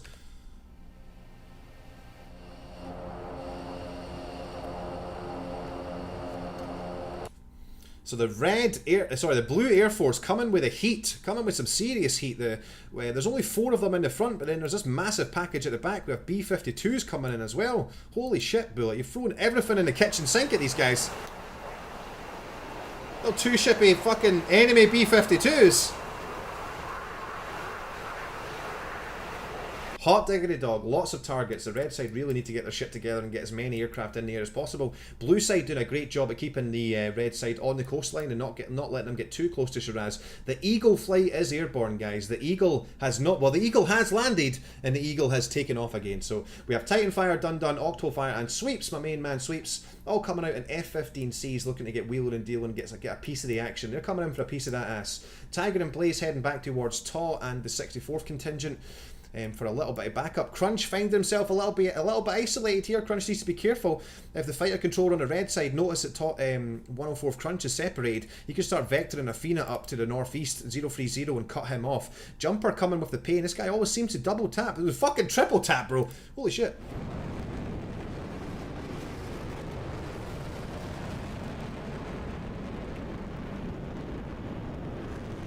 So he's sparing no expense. This guy's obviously seen Jurassic Park. So his last remaining 3 Phoenixes all coming out and at range as well. I'm not sure. I don't want to talk shit about my man because I love Athena and I love my man Jumper. But yeah, bro, come on. The last 3 weapons from over 40 miles. Guys, I'm not sure if that's a great idea. I am not sure if that's a great idea. This might turn out to be an expensive mistake. But I've been wrong before, guys. I might be wrong again. And this is what I'm talking about here. If Jumper hadn't fired all 3 weapons, Jumper could have shot up to the northeast here, 030, 040, and then possibly cut Crunch off, and Crunch could have maybe been in trouble there. But yeah, it doesn't look like that is going to happen. And these 3 Charlies don't look like they're a factor on anyone. Tiger might get really unlucky here if this one starts tracking him, but Jumper's not guiding any of these weapons anymore. So as far as I'm concerned, these are pretty much dead in the water, guys. If these catch anyone, which it doesn't look like they have any chance of doing, everyone is out of the way. The furthest one north is 36,000 feet, and then the other one's at 36, and this one's at 34,000 feet. So unfortunately, it looks like that is all she wrote, guys. Sad. So it looks like that's a very, very expensive. I would say that's a mistake. I don't think he should have took. I mean, if he wants to engage from that range, maybe just fire 1 weapon, bro. I'm not sure it was a good call to fire all 3, but hey, I don't know what kind of pressure that guy's under in the cockpit. I don't know what, maybe the fighter controllers asked him to try and hold off a bit of a front coming in or whatever. So we'll see. We'll see. We'll maybe ask them in the post-match analysis. We'll find out what's going to happen. Or maybe if Jumper watches the replay back, he can comment in the section below and let us know why he fired all 3 weapons there. Right, so Eagle Flight linking up with the 64th, guys. Bit of a dangerous package coming in here, guys. We've got F-16s and F-15s all on the prowl. A little cheeky Jeff kicking in there as well. So the red side look like they might be starting to get depleted on peeps. We have a lot of people back at base. 104th Mogas just getting back airborne. Pyromaniac. Misi is on the deck. My main man, Misi. I didn't notice that Misi was in here. Love this guy. Fantastic streamer, guys. Been streaming DCS content for a long time. If you watching on Twitch, make sure, if you ever see 99th Misi streaming, Hera Misi is called this channel. Make sure you check him out. My man Kistoy looks like he is setting up for the break. He's a little bit high at the moment. Needs to work that down to 800 feet if he really wants to get that Case 1 swag on the go. Doesn't look like anybody's in any real risk of dying right now. Tab is still kicking around feet dry with Chippy, Spectrum, Shinobi, Wizard and Saviour just about to go feet dry. Saviour just coming off the tanker, so he definitely has the fuel to make it all the way to school. Where the fuck is Derdo going? Derdo might be trying the old flank 1-6. That's what this might be. Is Derdo low? Derdo is ass low, ladies and gentlemen. My main man Derdo. NOE, he's going to be creeping away from under the radar at the moment. So this looks like a little bit of a call from the fighter controller. I don't think any of the blue guys know that Derdo is down here. So Derdo might be able to just get vectored in to start attacking these bombers. This is an absolute fucking feat. Look how many fucking bombers that are on the screen, guys. Holy shit. How many is there? 1, 2, 3, 4, 5, 6, 7, 8, 9, 10, 11, 12, 13, 14... 15, 16, 17, 18, 19, 20, 21, 22, 23, 24, 25, 26, 27, 28, 29, 30, 31, 32, 33, 34, 35, 36 fucking bombers. Holy shit, but there's even fucking more of them. 36, 37, 38, 39, 40, 41, 42. Holy fucking shit, Bullet. 43, 44, 45, 40 fucking 6. Plus the ones on the ground. Oh my fucking god, bro. We literally need every single fucking red aircraft up here. I think the blue side win if just one carrier gets fucking sunk, dude. Holy shit, son. This could go fucking seriously wrong for the red side. We could be in for some fucking action here, guys. There could be a lot of fucking inbound ordnance on the carrier group. God damn it. I hope that Sea-Wiz is warmed up and ready to go. Motherfucker, guys. 50 heavy bombers all coming for the carrier group. Dude, that is some OP shiz. So the blue Air Force going full yeet on the long range bombers. Here comes Team Eagle trying to get a little piece of that ass on the Saviour in the Hornet, Spectrum in the Hornet as well, and Wizards in the Hornet. So a little free ship going down here. We have Tab up here in the Hornet as well. So it looks like we have the Hornets flown by real men versus the kids in the F-16. We got some real men in F-15s as well.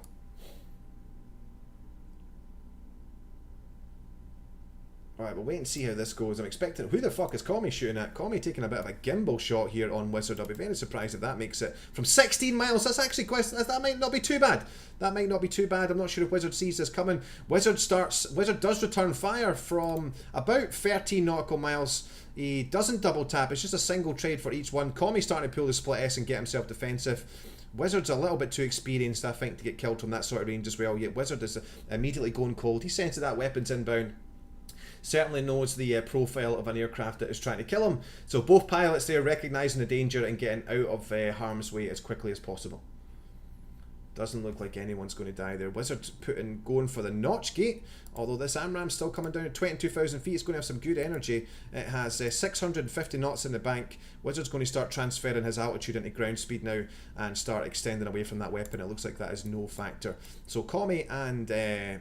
Wizard start trading sticks with each other. My man Titan 1-2, Dun 92 looking to get in the fight. He has Titan Fire, Vati and Commie in the back, backing him up.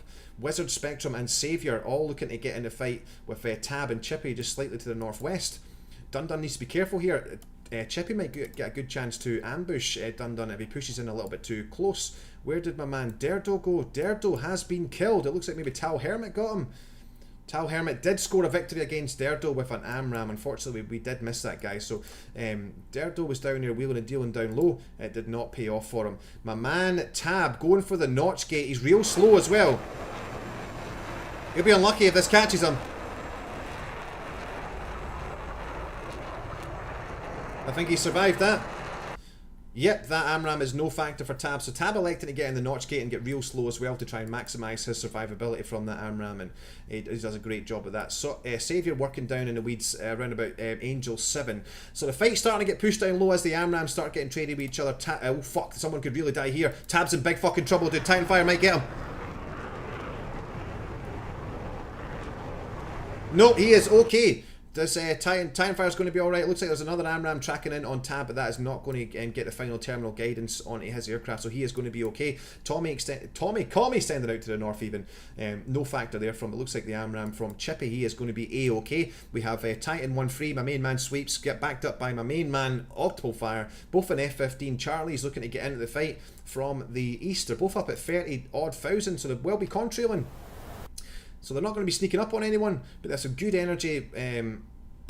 Yeah, we are supersonic. We hear the boom. So we know that both aircraft are supersonic. Titan 1-3, my main man Sweeps comes out with the early Fox 3. It looks like that is on Wizard. You're not going to kill Wizard from that sort of range in my opinion. Titan Fire and Tab squaring off again. This is going to be real close, guys. 3 miles. You should be able to see each other. It's going to be good. Titan Fire coming with a close shot.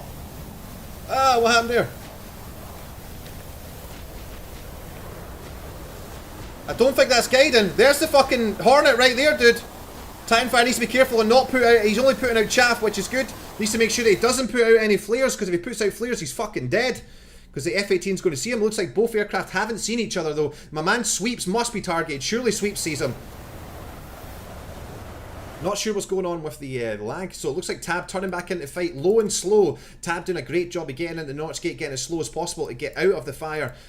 Spectrum's in big trouble here from Octopus Fire. This weapon's got some good beans on it. 1500 knots. It is still tracking for Spectrum. Spectrum needs to hurry up and get to the notch gate. Looks like he's not done a great job though. He's down low. That could help him. That AMRAM just hit the dirt there, so he's managed to do a fantastic job there. Good shout, but here comes Octopus Fire looking to bring in the pain from him. The guy's right in front of us here. Maybe I'll smash it. Watch this AMRAM come right in him and smack him in the face. He's in big trouble. This guy is dying. This guy is 100% dying. Here comes a Fox 2. Oh, I fucking missed! Pull, pull, Mike, pull, pull, pull. Alright, this is the Hornet. The Hornet all day needs to get slow and just start getting that high alpha to come around. There's no aim 9Xs. Octopus comes in with a high lead fucking off-bore sight shot. Holy fucking god, bro! Good job, great job by Octofire. That was an aim 9M. Well done, Mike. Fucking great job. So that was a high off-bore sight there. That would have been vertical scan there. Octofire just electing to take vertical scan. He's in big fucking trouble now there. Surely Octofire's not going to be able to wheel and deal his way out of this. He's got the AMRAM, two double-tapped AMRAMs from Wizard coming in from his right-hand side. Fucking hell, there's one to there somewhere. What the fuck?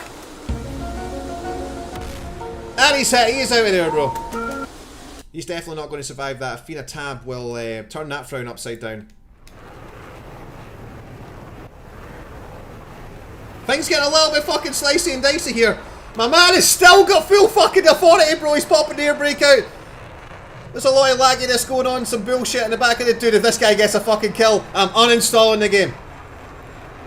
Tab's in big trouble, bro. Here it comes, dude. Here it comes. I think that's a... Oh, bro! No idea how he survived that, holy shit! Oh, Octofire's gonna get a guns kill while he's on fire! Way to represent Team Eagle, bro.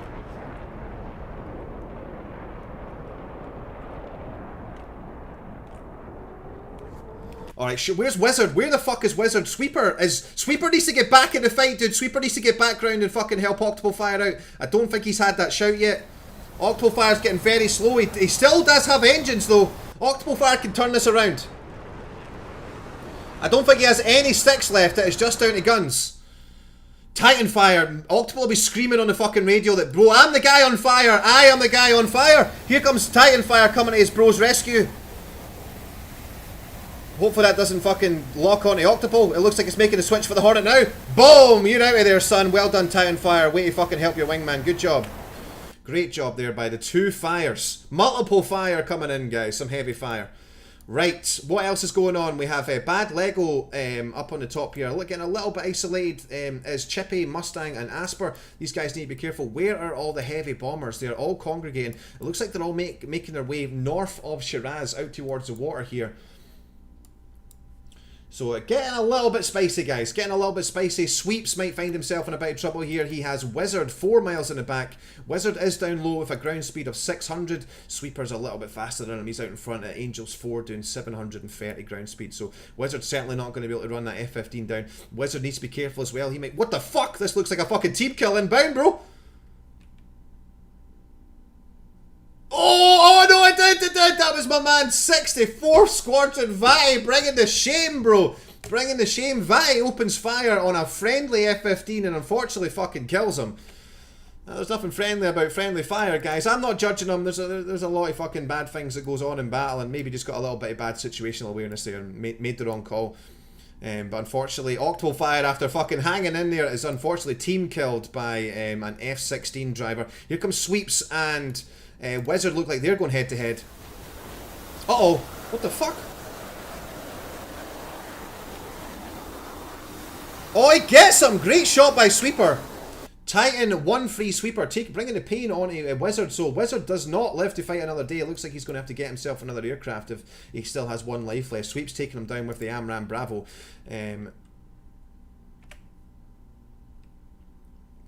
So yeah, Vi, unfortunately, has to just basically put that behind him and move on with the job. Commie leading the charge. He's the tip of the spear at the moment. Looks like he's going to start turning cold and maybe running down. We have a little red contingent down to south here. I wonder what's going on here. Two Hornets from Toro Squadron and my man Shinobi, who's showed absolutely fantastic discipline to remain in his cap station. This guy hasn't moved from his designated cap station for the whole fucking round. This guy's been in there showing some great discipline and patience. Bad Lego throwed an AMRAM at the Hornet of Mustang 5-1. Looks like these guys are engaged each other from about 9 miles. Bad Lego's going to go defensive early on. He should have some good terrain down below him to start hiding. I'm not sure what all the lagging and warping is about, guys. I'm not really 100% sure what's going on there. Mustang is already cold. I don't think this AMRAM's going to be any factor for him. He is doing 740 knots, just descending through Angels 5. He's going to have the ground speed to extend away from that, and this red AMRAM's not. Ravier with a very, very ambitious fucking Fox 3 on a cold aircraft from more than 10 miles away, dude. That you really shouldn't have done that, sir.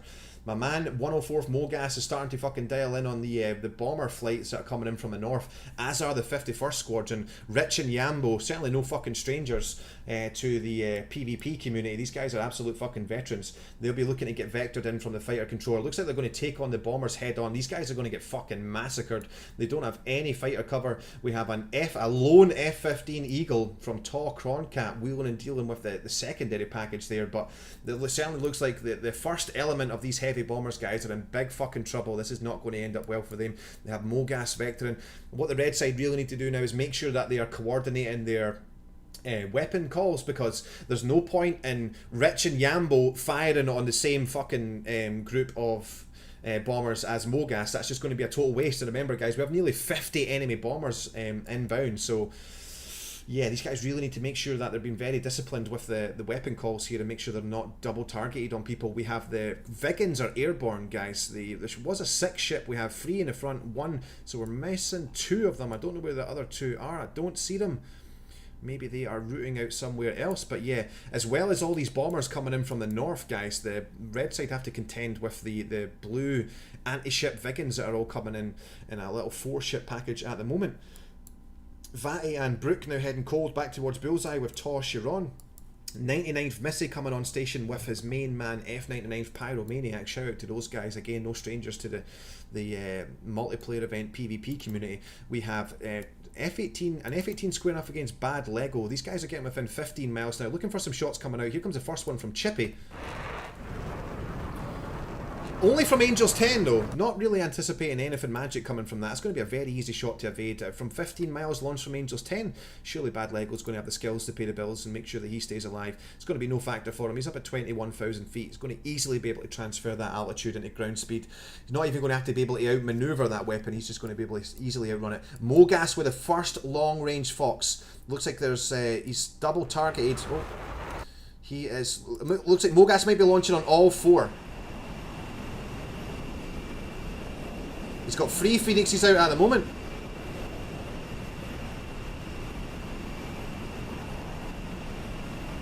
So hopefully the word's going to come down the line to Rich and Yambo to say, guys, just hold fire. We don't want you taking any long range shots on these guys just yet. I'm not sure where this one is going. It looks like that might be targeting someone on this package. Certainly these 2 look like they're going for the spear package. Surely these are going to fucking connect, bro. Surely someone's going to have a bad day here. Mogas is going to take these guys down. Here comes the 4th Phoenix out by Mogas. There it goes. You can almost see them, dude. Let's get on board with one of these guys. We'll go for this one and see the other guy get killed. Alright, so the Phoenixes should start coming in any second. Boom! There goes the first guy! Hope you brought airbags. Boom! There goes the second guy. So 2 kills, 2 bombers down.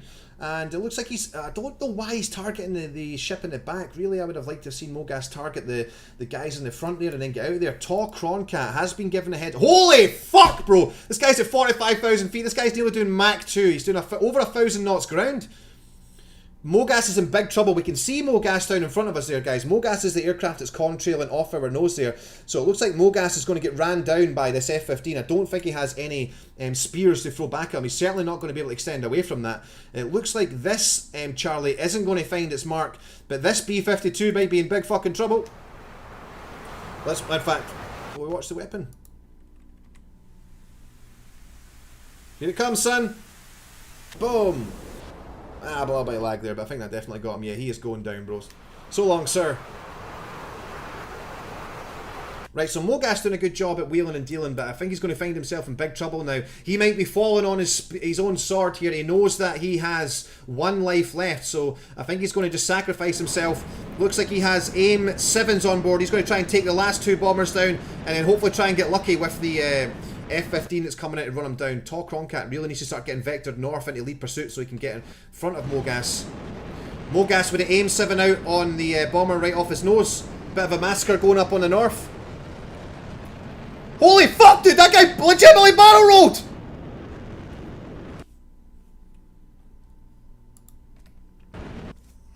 Yeah, he's going down. So the first one's going down. Mogas only able to target one at a time here. He needs to maybe get lucky and keep that left hand turning and roll out on the other one. But Taw Croncat's coming in fast, bro. He's bringing the pain. This is like a Mach 2 fucking intercept here. The F-15 has an absolutely fantastic radar. I don't think Mogas is going to have anywhere to hide. He needs to do a very good job of staying inside the knock gate. Taw Croncat hasn't fired yet, actually. Here it comes. Who the fuck's that looking at? Oh, they're not within 5 miles. I can't see them. Sorry, bro. I'm spamming F5. It does can. Taw Croncat does take out Mogas, unfortunately, for old Mocky there. Gets taken down with an AIM 7. No, sorry, with an AMRAAM. Mogas got the guy. So, Yambo needs to be careful now. Yambo at 43,000 feet doing 800 knots. So Yambo surely knows about this guy. This guy's definitely on radar. Red side have AWACS. This guy's got to be the fucking on primetime television at the moment. The 4 ships, of Vigans are just about to go feet wet. They're just about to pop over this ridgeline and expose themselves, and not in a good way.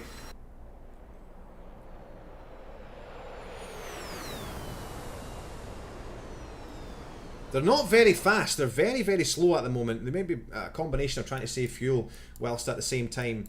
Oh shit, dude. This ET might be bad news for Croncat. He's going to be in burner if he's still up there. Yambo needs to start moving. Yambo's in big trouble here, dude. Yambo needs to hopefully fucking dodge this. No, he does not take evasive action. Unfortunately, Yambo elected to stay up above the danger zone, up above 40,000 feet. It looks like they fucking traded. They did trade that. ET got him. Croncat disappearing off the screen, so a good trade there. But it looks like the massacre is about to begin again. We have a lot of heavy bombers running into the jaws of Taw and Paler, 51st Rich, Sebagogu. And we have 104th Bullet coming up to the north as well. F-16 of Taw Brook is the only guy that could possibly do something about this. Uh-oh. These AMRAAMs are coming in for the Vikings. Doesn't look like that one's going to track. Doesn't look like this one's going to track. Somehow they managed to survive without even fucking evading, dude. Missy's going off cold now as well. Look, they're all down there, bro. Look, there's Missy. There's the fucking Vikings down there. One of them smoking. Surely Missy fucking sees these guys. Missy's turning on the target. Let's get those foxes out, bro. Here comes the pain.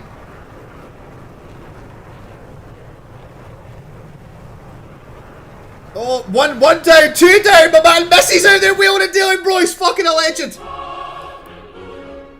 There's none left. They're all dead.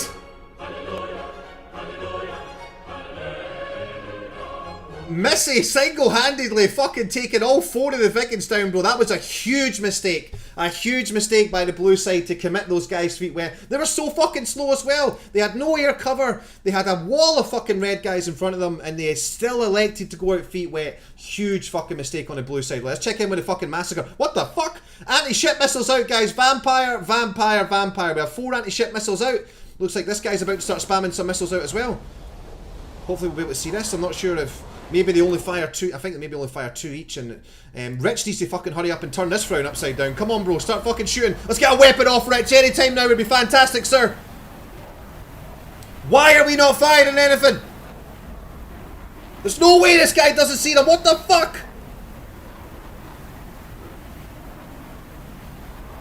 Maybe he's not firing because he knows these guys have already shot their weapons. And he's trying to target... Oh, Impeller's like, fuck it, bro. I can see them. I'm shooting. Alright, this guy's definitely dying. Here comes an AMRAAM. He's dropping chaff. It's too late for that shit. Here it comes. Boom. You're out of there, kid. Alright, I don't know why Rich may be taking a sensible shot. And holy fuck, there's lots happening at the back, guys. Loads happening. Lots of vampires coming in. They actually do only fire 2 missiles each. See if we can see this guy launch. We've got his colleagues over there on the left. Vampire, vampire, vampire. General quarters, all hands man your battle stations. I want to see these puppies come off. I'm staying with this guy until he shoots.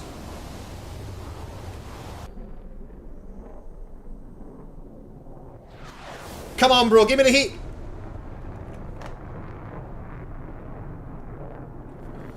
I'll take the guy in front of him. Ah, stay with him. I really want to see these anti-ship missiles get launched.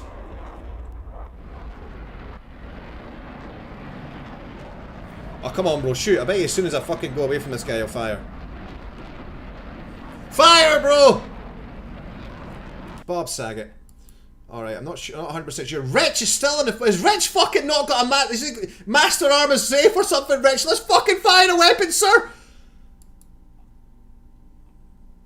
Where is the fighter cover for the blue side? Oh my god, dude. Look at this. SM2's coming out. Heavy SM2's coming out from the battle group, trying to engage these incoming KH-22s. Dude, I don't even know who to fucking look at. Rich is going to... Looks like he might be squaring off on Dryan. Todd Dryan. Todd Dryan is the only blue fighter anywhere near, bro. This is a huge fucking miscoordination on part of the blue side. Dun Dun bringing the pain with the AMRAM, trying to engage in power. Bullet managing to keep himself alive, dude. We just need to fucking get some red aircraft into this area. Let's see if we can see some ships launching, guys. This is going to be pretty cool. The Arleigh Burke coming with a pain.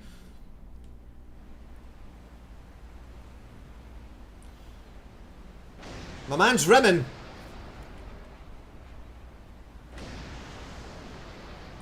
Dude, that's baller as fuck.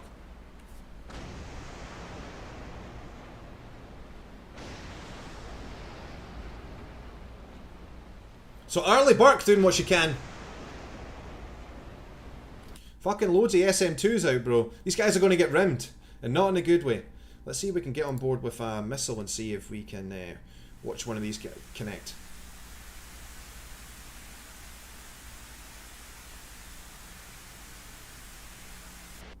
Oh, not sure what happened there. Why are they just exploding? What the fuck? I think it might be just some network lag or something. Is that one alive? I'm surprised how high these anti-ship missiles are flying. Oh shit, dude, shit's about to get really real! We can see the battle group from here, guys. God damn it. Quick, battle stations. General quarters, all hands man your battle stations. Oh, bro, she is what is she? She's heading straight for the carrier in the middle, bro. Someone needs to fucking engage this weapon. This guy's going to go all the way. Uh-oh. If anyone's on deck, they're in big trouble. Why is nobody fucking shooting at this? How is this happening? Here comes a Sea Whiz. I think it's going to be too late for that shit. What's a great shot? Uh-oh. Brace for impact. Brace, brace, brace. Boom. One of them gets through. One's not going to be enough to sink a CV and carrier though, but that is fucking bad news. Another one looks like it's going to make it. It's getting fully engaged now. There's a lot of fucking sticks coming at us, guys. Oh, and she is smoking. Oh, just say my man's coming out of land as well. Holy fuck, who was that? My man Chippy came so close to dying there, dude. He doesn't make it on board. But, holy shit, was he going to crash? No, it's alright, he worked out. Fucking hell, dude. If that had connected, he would have been killed by the explosion, I think. Right, Seb Agogu. Come on, Seb. We believe in you, Seb. Let's go, brother. Let's get these fucking... Look how many fucking enemy aircraft is in front of him, dude. Holy shit. This is like Independence Day, bro. Bogies like fireflies all over the sky. Come on, Seb. Let's get those fucking weapons out, son.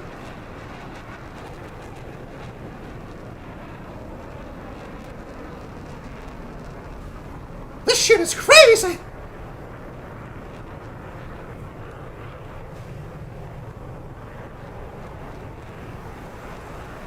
One down.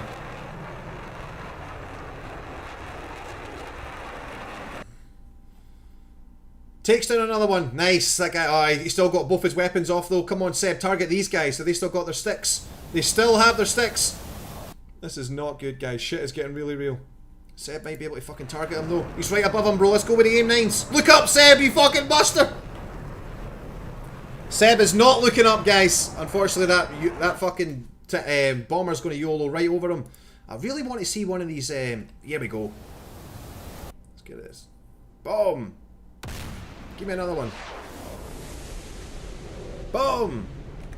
Oh, here she comes. Alright, listen, the second wave is inbound, guys. Let's see if we can get some more action. This guy is out of sticks. Seb wheeling and dealing with some more AMRAMs, trying to bring the pain, trying to maybe target the guys that are hot and haven't fired their weapons yet. We don't need to kill the bombers that have already fired. We really need to focus on the guys that haven't fired yet. This could be his last flight. Somehow just YOLO's past. Not sure what's going on there. I fucking missed! Holy shit, dude! Amram Bravos, bro. Holy fuck. Alright, there's another big contingent coming out from the Tu-23s in the back.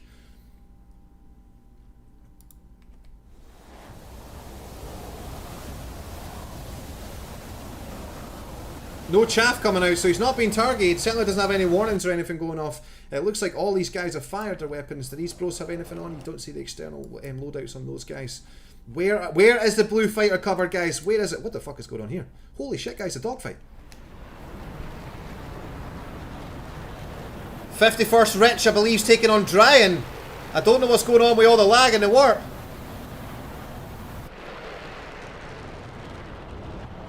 This is East versus West Snatch here. Rich doing a good job at not getting too excited and staying in the back, although he might just about to get outmaneuvered by this Falcon.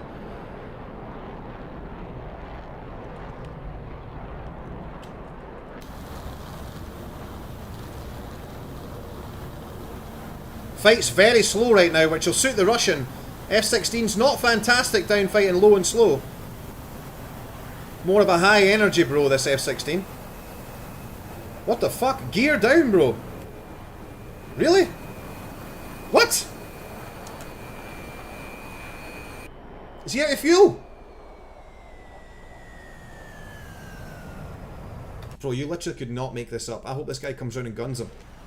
Oh, that's exactly what he's going to do! Alright, obviously a bit of a network desync there. Thanks for the fantastic multiplayer netcode, Eagle Dynamics. Doing a great job as usual, guys. Right, Wizard coming in with the AMRAMs out on these Tu-142s, hopefully before they actually launch their weapons.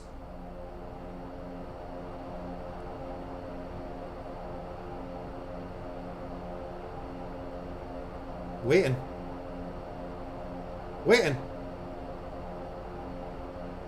Still waiting. One's down. Did the other bro make it? Wizard's going to go toe-to-toe. Give me an aim 9, fam. Boop. Shoot, bro!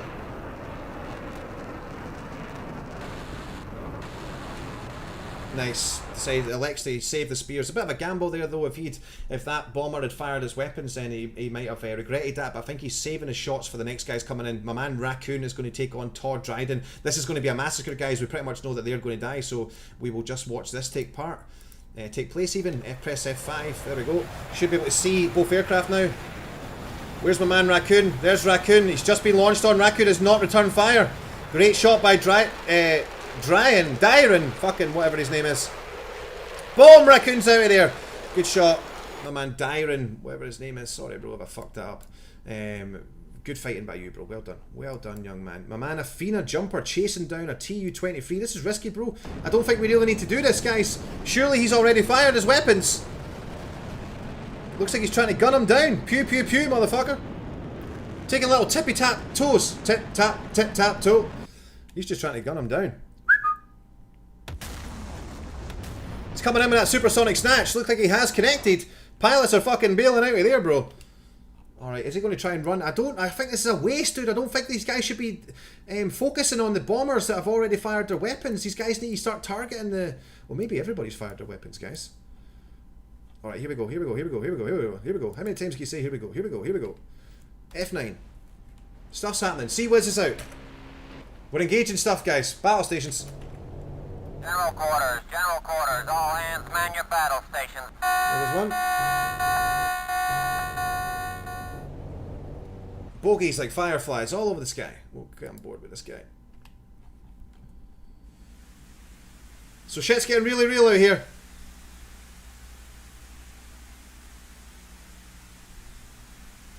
Surely this... They all seem to be targeting the same carrier as well.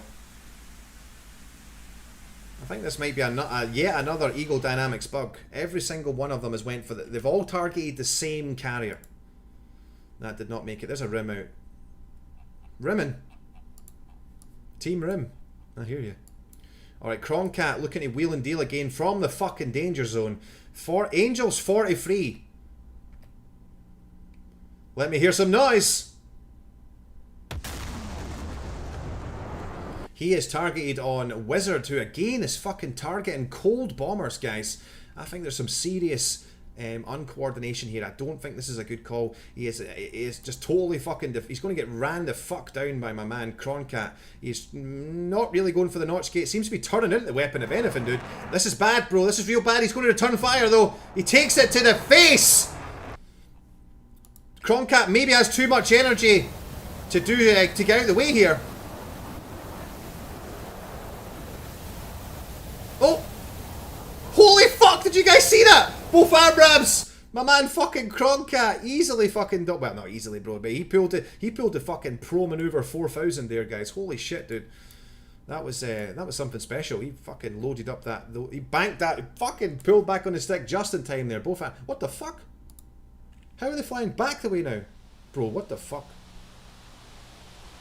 These missiles are fucking UFO AF.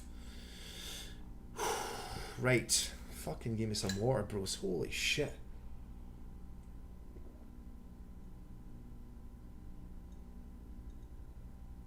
Right. Woo! It looks like the main sort of attack is over in terms of the heavy bombers. The blue side can still come out with the Vigans. Where's my Vigan bros at? 64 for all down on the ground. Robbo and Timmy Tall are on the ground in the Vigan. So the anti-ships, my man Tollove is still on the ground as well. The anti-ship sitch isn't over yet. What the fuck is this guy doing, bro? This guy's been watching Top Gun. Dude, watch out for the pole, bro!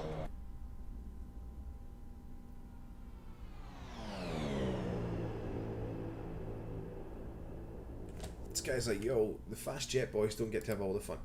My man's heading out low, ass low. Right. And there's not an awful lot going on right now. Well, hold on, I take that back. Looks like Kistoy is within 23 miles of Octopole. These guys have already fired their weapons, so he needs to basically just disregard those guys. So here comes the 57. Here comes the Mark 47 out on Octopole, who is already in the notch gate.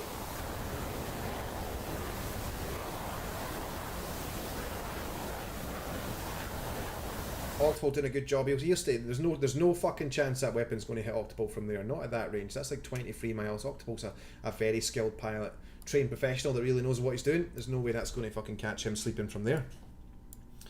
Already the weapon is struggling to guide at the right point. Kistoy is still illuminating with his radar from this sort of aspect. He definitely will still be able to see him from there. It looks like he's starting to slowly turn into the right again.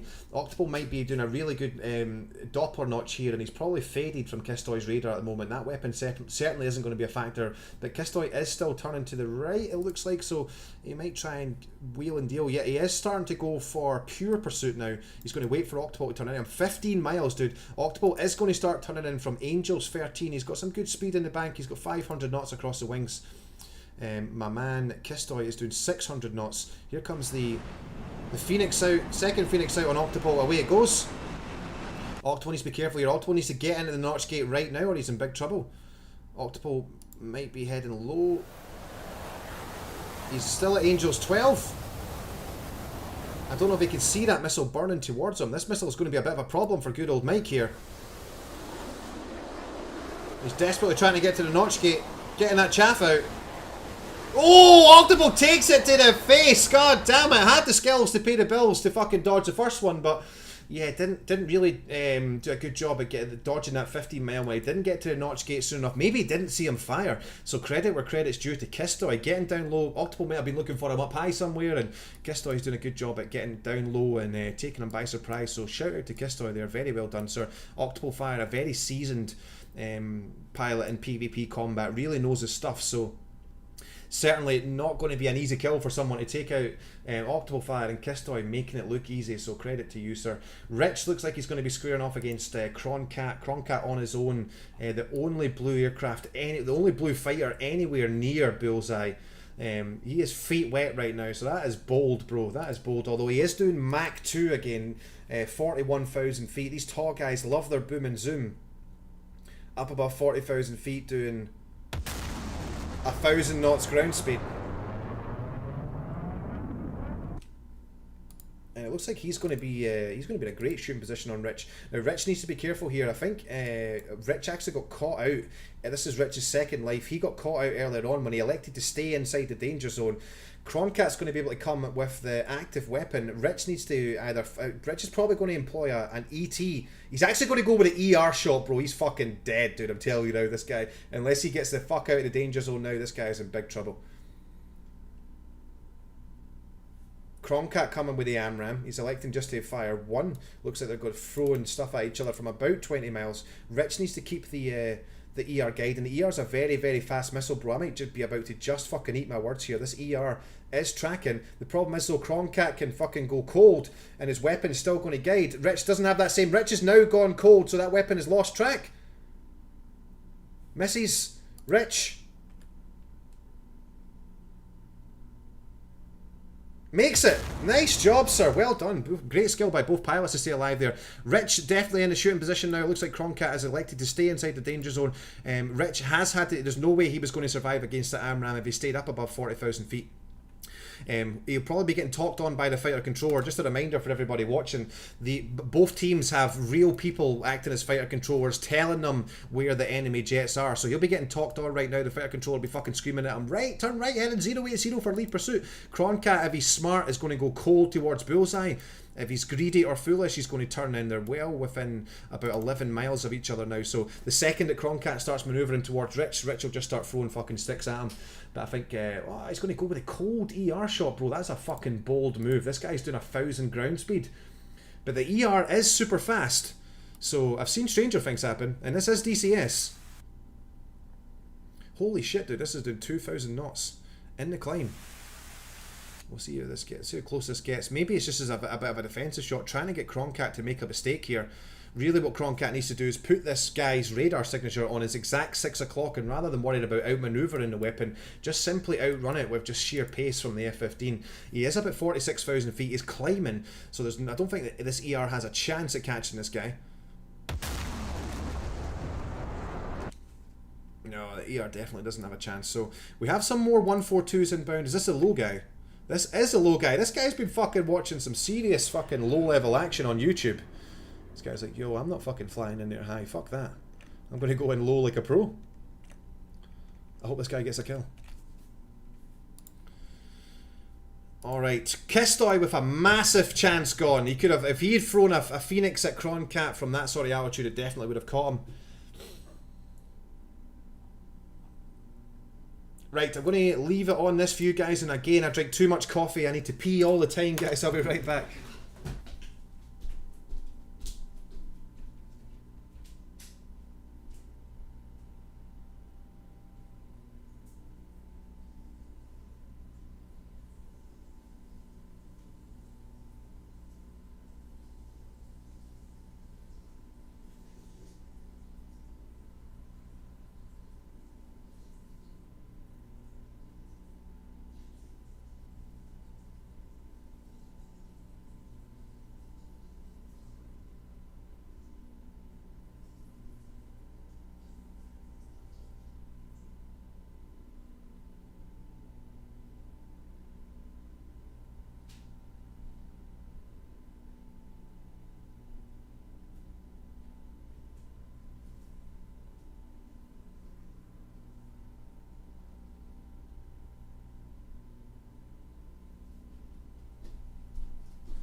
Right, did we miss anything?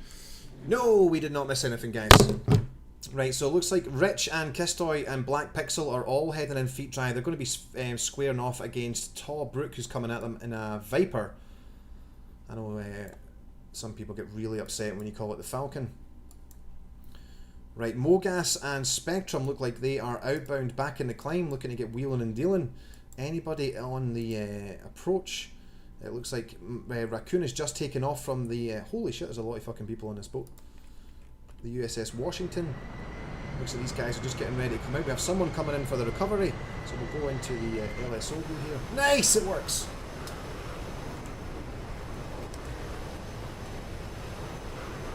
Right, I don't know who this is, unfortunately. I'll check who it is once he gets down, because I don't want to change the view. Right, fuck it. Quickly change the view, bro. This is... Jumper, Athena Jumper. Let's see if we can see him on a little camera. Here he comes. Jump. Jumper, you're 3/4 of a mile. Call the ball. A Roger ball. Right, needs to come right for lineup. Come right for lineup. Easy with it.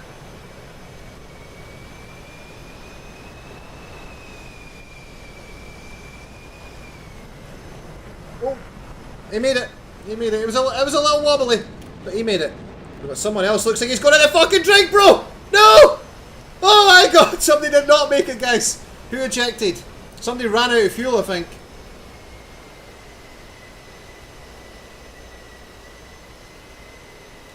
I think it was Debo. I think Debo ran out of fuel there. Well, Debo just disconnected. Oh, sorry, Ravier disconnected as well. Oh, he's a blue player. But someone punched out, bro. Someone legitimately fucking bailed out of that. Croncat and Rich going head to head now. Rich needs to be careful here. He has fired an ET at Croncat, which is not going to get him. Rich needs to get to the notch gate real quick.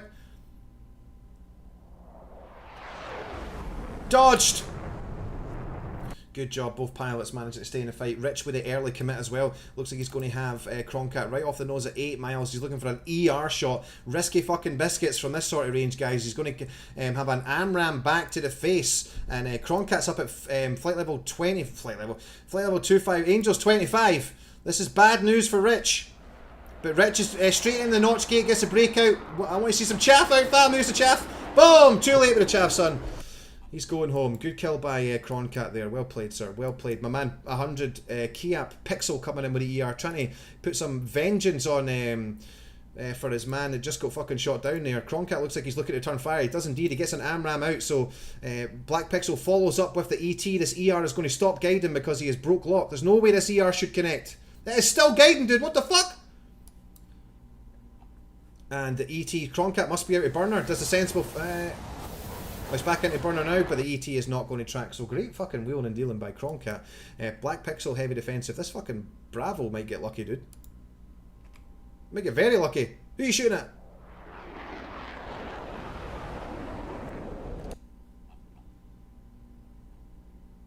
Alright, they're going to go head to head again. 7 miles. I don't think they see each other yet. Black Pixel definitely sees on the ER off. Croncat's going to spot that launch, surely.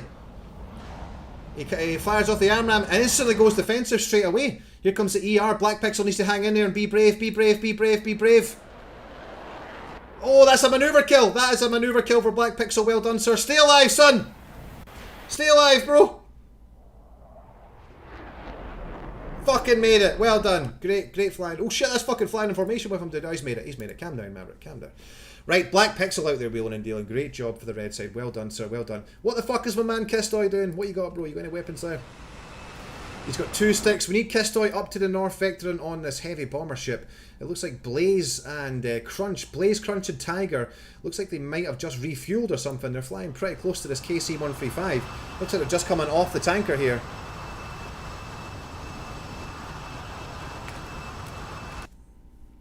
So they are starting to flow south, possibly trying to provide some Hava cover for the heavy bomber assets. They have TOS Spectrum and Mogas coming at them. God damn it, my throat is sore already.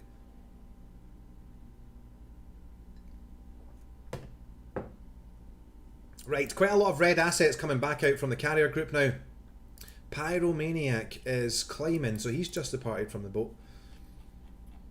Shinobi down after a long cap station. Shinobi doing a great job earlier on. It's showing some fantastic discipline and staying in his cap station. Yambo looks like he is on the way back in for the recovery.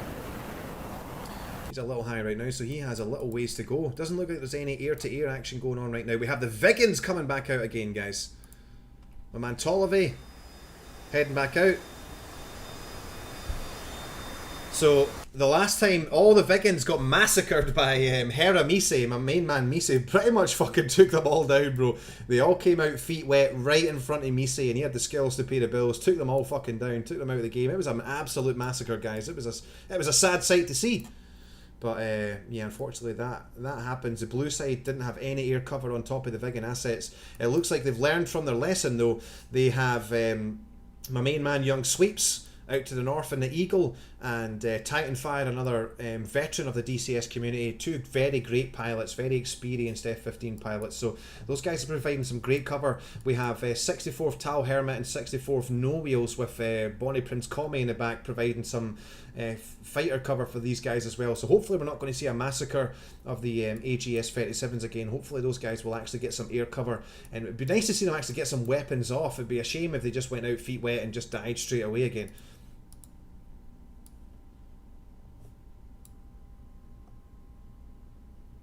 Alright, Mogas heading out towards the bombers again. So in fact, here comes Mogas with the Phoenix shots. There goes the first one. There goes the second one. Go, baby, go. Mogas using the F-14 in the fucking role it was intended. Long range fucking abuse on heavy bombers. I wonder if he's going to fire another one, or if two will be enough for now. There goes the third.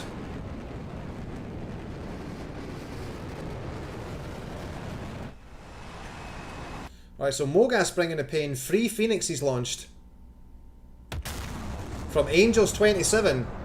All 3 of these tracking on large, heavy aircraft, so they all 3 of them should find their target. He launched them from roughly 40 miles away, 45 miles away. The problem is that every single one of them's almost in the notch gate, passing right to left, so they have a good chance of dropping off from the radar. Looks like all 3 missiles are tracking on target at the moment. Looks like this one is going for this guy. He's starting to go defensive, possibly with some active warning coming out there. The B-52 looks like it's getting targeted by the second one, and the Tu-142 looks like it's being targeted by the trail missile here. The lead missile is at 20,000 feet, doing 1,000 knots. It doesn't look too good for this one. I would have actually, to be honest, I would have liked to have seen Mogas get a little bit closer before he took those shots, just simply based on the fact that the aircraft were passing from right to left. So this is a real danger here, that the aircraft can simply turn cold and start ditching. It's 3 very expensive weapons out there, and if they don't find their mark, that really is not an efficient use of them, unfortunately. He does still have some weapons on board. He also has his guns on board as well, so if he can get close enough, quick enough before these guys start launching their anti-ship missiles, he might be able to make a difference and start taking them down. Looks like, yeah, this weapon is still guiding on this guy by the looks of it. We'll just jump on board and see if we can see this. In fact, no, bro, it's away down at 10,000 feet. What altitude is this guy at? Oh, he's actually low as well. He is low as well. See if we can see this happen here.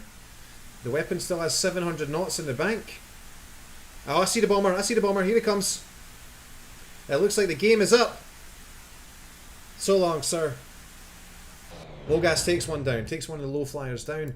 This weapon is not going to connect. This one has went terminal, and it looks like it is going to possibly have the it's got 400 knots in the bank. This guy is at 1,000 feet. We'll see if it can make it. It is very low on energy, however. There's the bomber there. That's definitely going to make it, bro. That is definitely fucking make it. That is what lead pursuit looks like, ladies and gentlemen. Oh, just and no more. Just and no more, guys. So Mogas doing a great job taking out two heavy bombers before they get the weapons off. Looks like this guy is still going to manage to creep through. The 142 crews electing to come in low level. I think all the heavy bombers up here are all low. Where's Mogas at? Mogas is at Angels 12. He should still have line of sight on the guy in front of him. I think he has one Phoenix left. I think Mogas is going to elect to save that Phoenix. He'll probably go for the aim 7 on this guy. He's within 9 miles. If I was Mogas, I would definitely save the Phoenix and go for the aim 7. He can actually run this guy down. I'd like to see Mogas come out pure pursuit now, rather than, sorry, lead pursuit rather than a pure pursuit.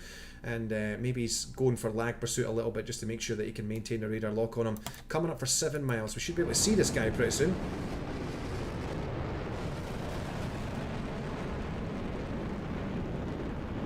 Can't see him visually just yet. Oh, I can. So there's the guy there. Hopefully you guys can see him on the stream. So Mogas working his way into lag. There goes the aim 7. That's a good call from Mogas. That's some good weapons management. The aim 7 just... Oh, I was going to say it doesn't even bother fucking tracking. It's going to get him. Bingo. Maverick's dead. Get out of there, kid. Alright, some good weapons management by Mogas. He needs to just swing that ass around and start taking these guys down. I think he's got aim 9s on board. I would elect to save the Phoenix for something a bit longer range. Phoenix Phoenix, Titan Fire and Toss Spectrum going at it from 20 miles, both trading AMRAMs with each other.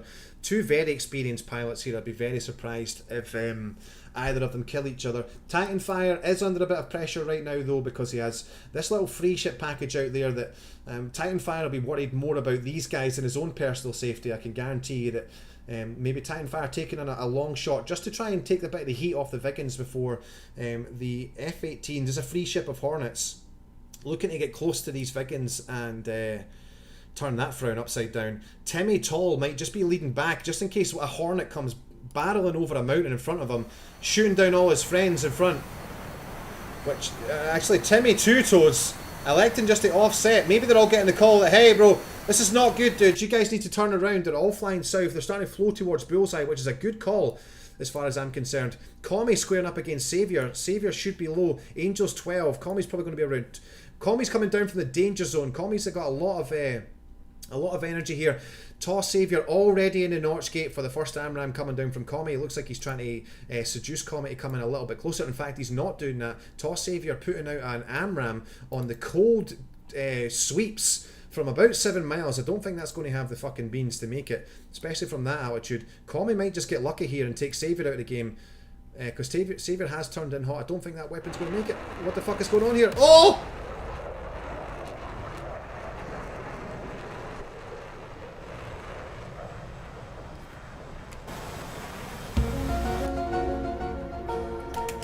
Not sure what happened there. Is the game still working? The game might have crashed. Fuck you, DCS. The game fucking crashed again, bro! Hold on, we'll give it a second, see if it comes back. Motherfuck. God damn it, connection timed out. Yeah, thanks. Alright guys, hold on a second, we'll see if we can get back in here.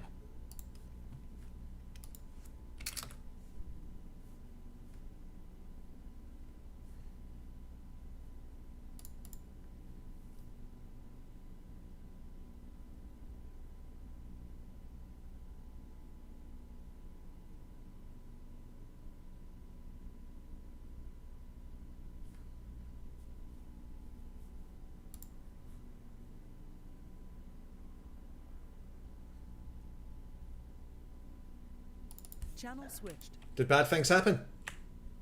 Yep. Yeah, checking on the box now. Roger. Too bad. My nose. 10 miles. Yeah, well, yeah, you were just cleaning up. It was a pretty good one. Channel switched. Shit. Alright guys, it looked like the server did actually crash. The server legitimately just crashed there. That's genuinely the first time that's ever happened in any multiplayer event that we've been hosting. There was an awful lot going in there. I mean, I don't want, yeah, to give Ego Dynamics a bit of a break, there was a lot going on there. There's a lot of anti-ship missiles, a lot of AI assets in the mission, a lot of ships engaging anti-ship missiles and stuff like that. It looked like it happened right as fucking the AMRAM connected with TAW Saviour, so yeah, not sure why that would have caused a crash, but I know TAW Saviour doesn't have the best internet connection in the world. We had to host an event on our server just so that TAW Saviour could actually fly in it, because he couldn't make a connection to the SATAL servers because he has a bit of a dodgy internet connection. I think he lives out in the Middle East, so at this stage, guys, I'm not sure what's going to happen. I'd imagine that we certainly won't restart the round. The round was due to end in about 30 minutes. So what I'm going to do is just basically pause the stream for a couple of moments, find out what's going on, and then I'll get back to you. As soon as I know something, I will get back to you guys, so just bear with me.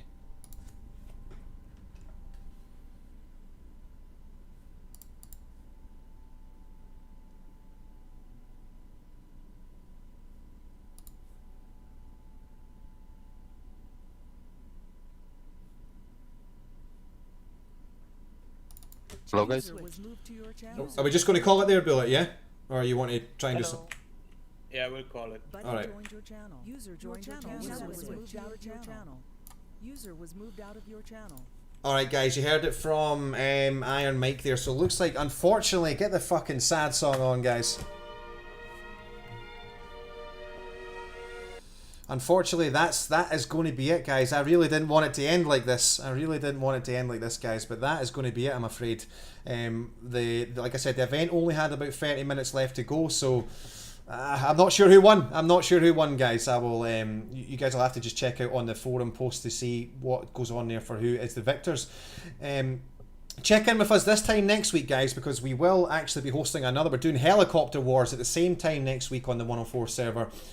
What you've seen here was like a fixed wing battle. Next week we're actually doing something similar, where it's helicopter pilots on one team taking on helicopter pilots on another team. So yeah, sorry for the poor end, guys. Unfortunately, things like this happen from time to time, as most of you know from the DCS community. DCS not the most stable platform to fly on, especially on multiplayer. It does have a lot of hiccups in it. So but yeah, this genuinely is, I think, the first time we've actually lost the server during a multiplayer event. So shit happens, guys, I'm afraid. But thank you so much for joining me. Sorry I couldn't keep up with any of the chat. Thank you so much for the Captain's Club members joining us on YouTube. Thank you to all the new followers on Twitch. Thank you to all the new subscribers on YouTube. Remember to check back on the channel next week for Helicopter Wars, and I will see you guys very soon. Take care of yourselves, your friends, and your families. I'm not Scott Manley.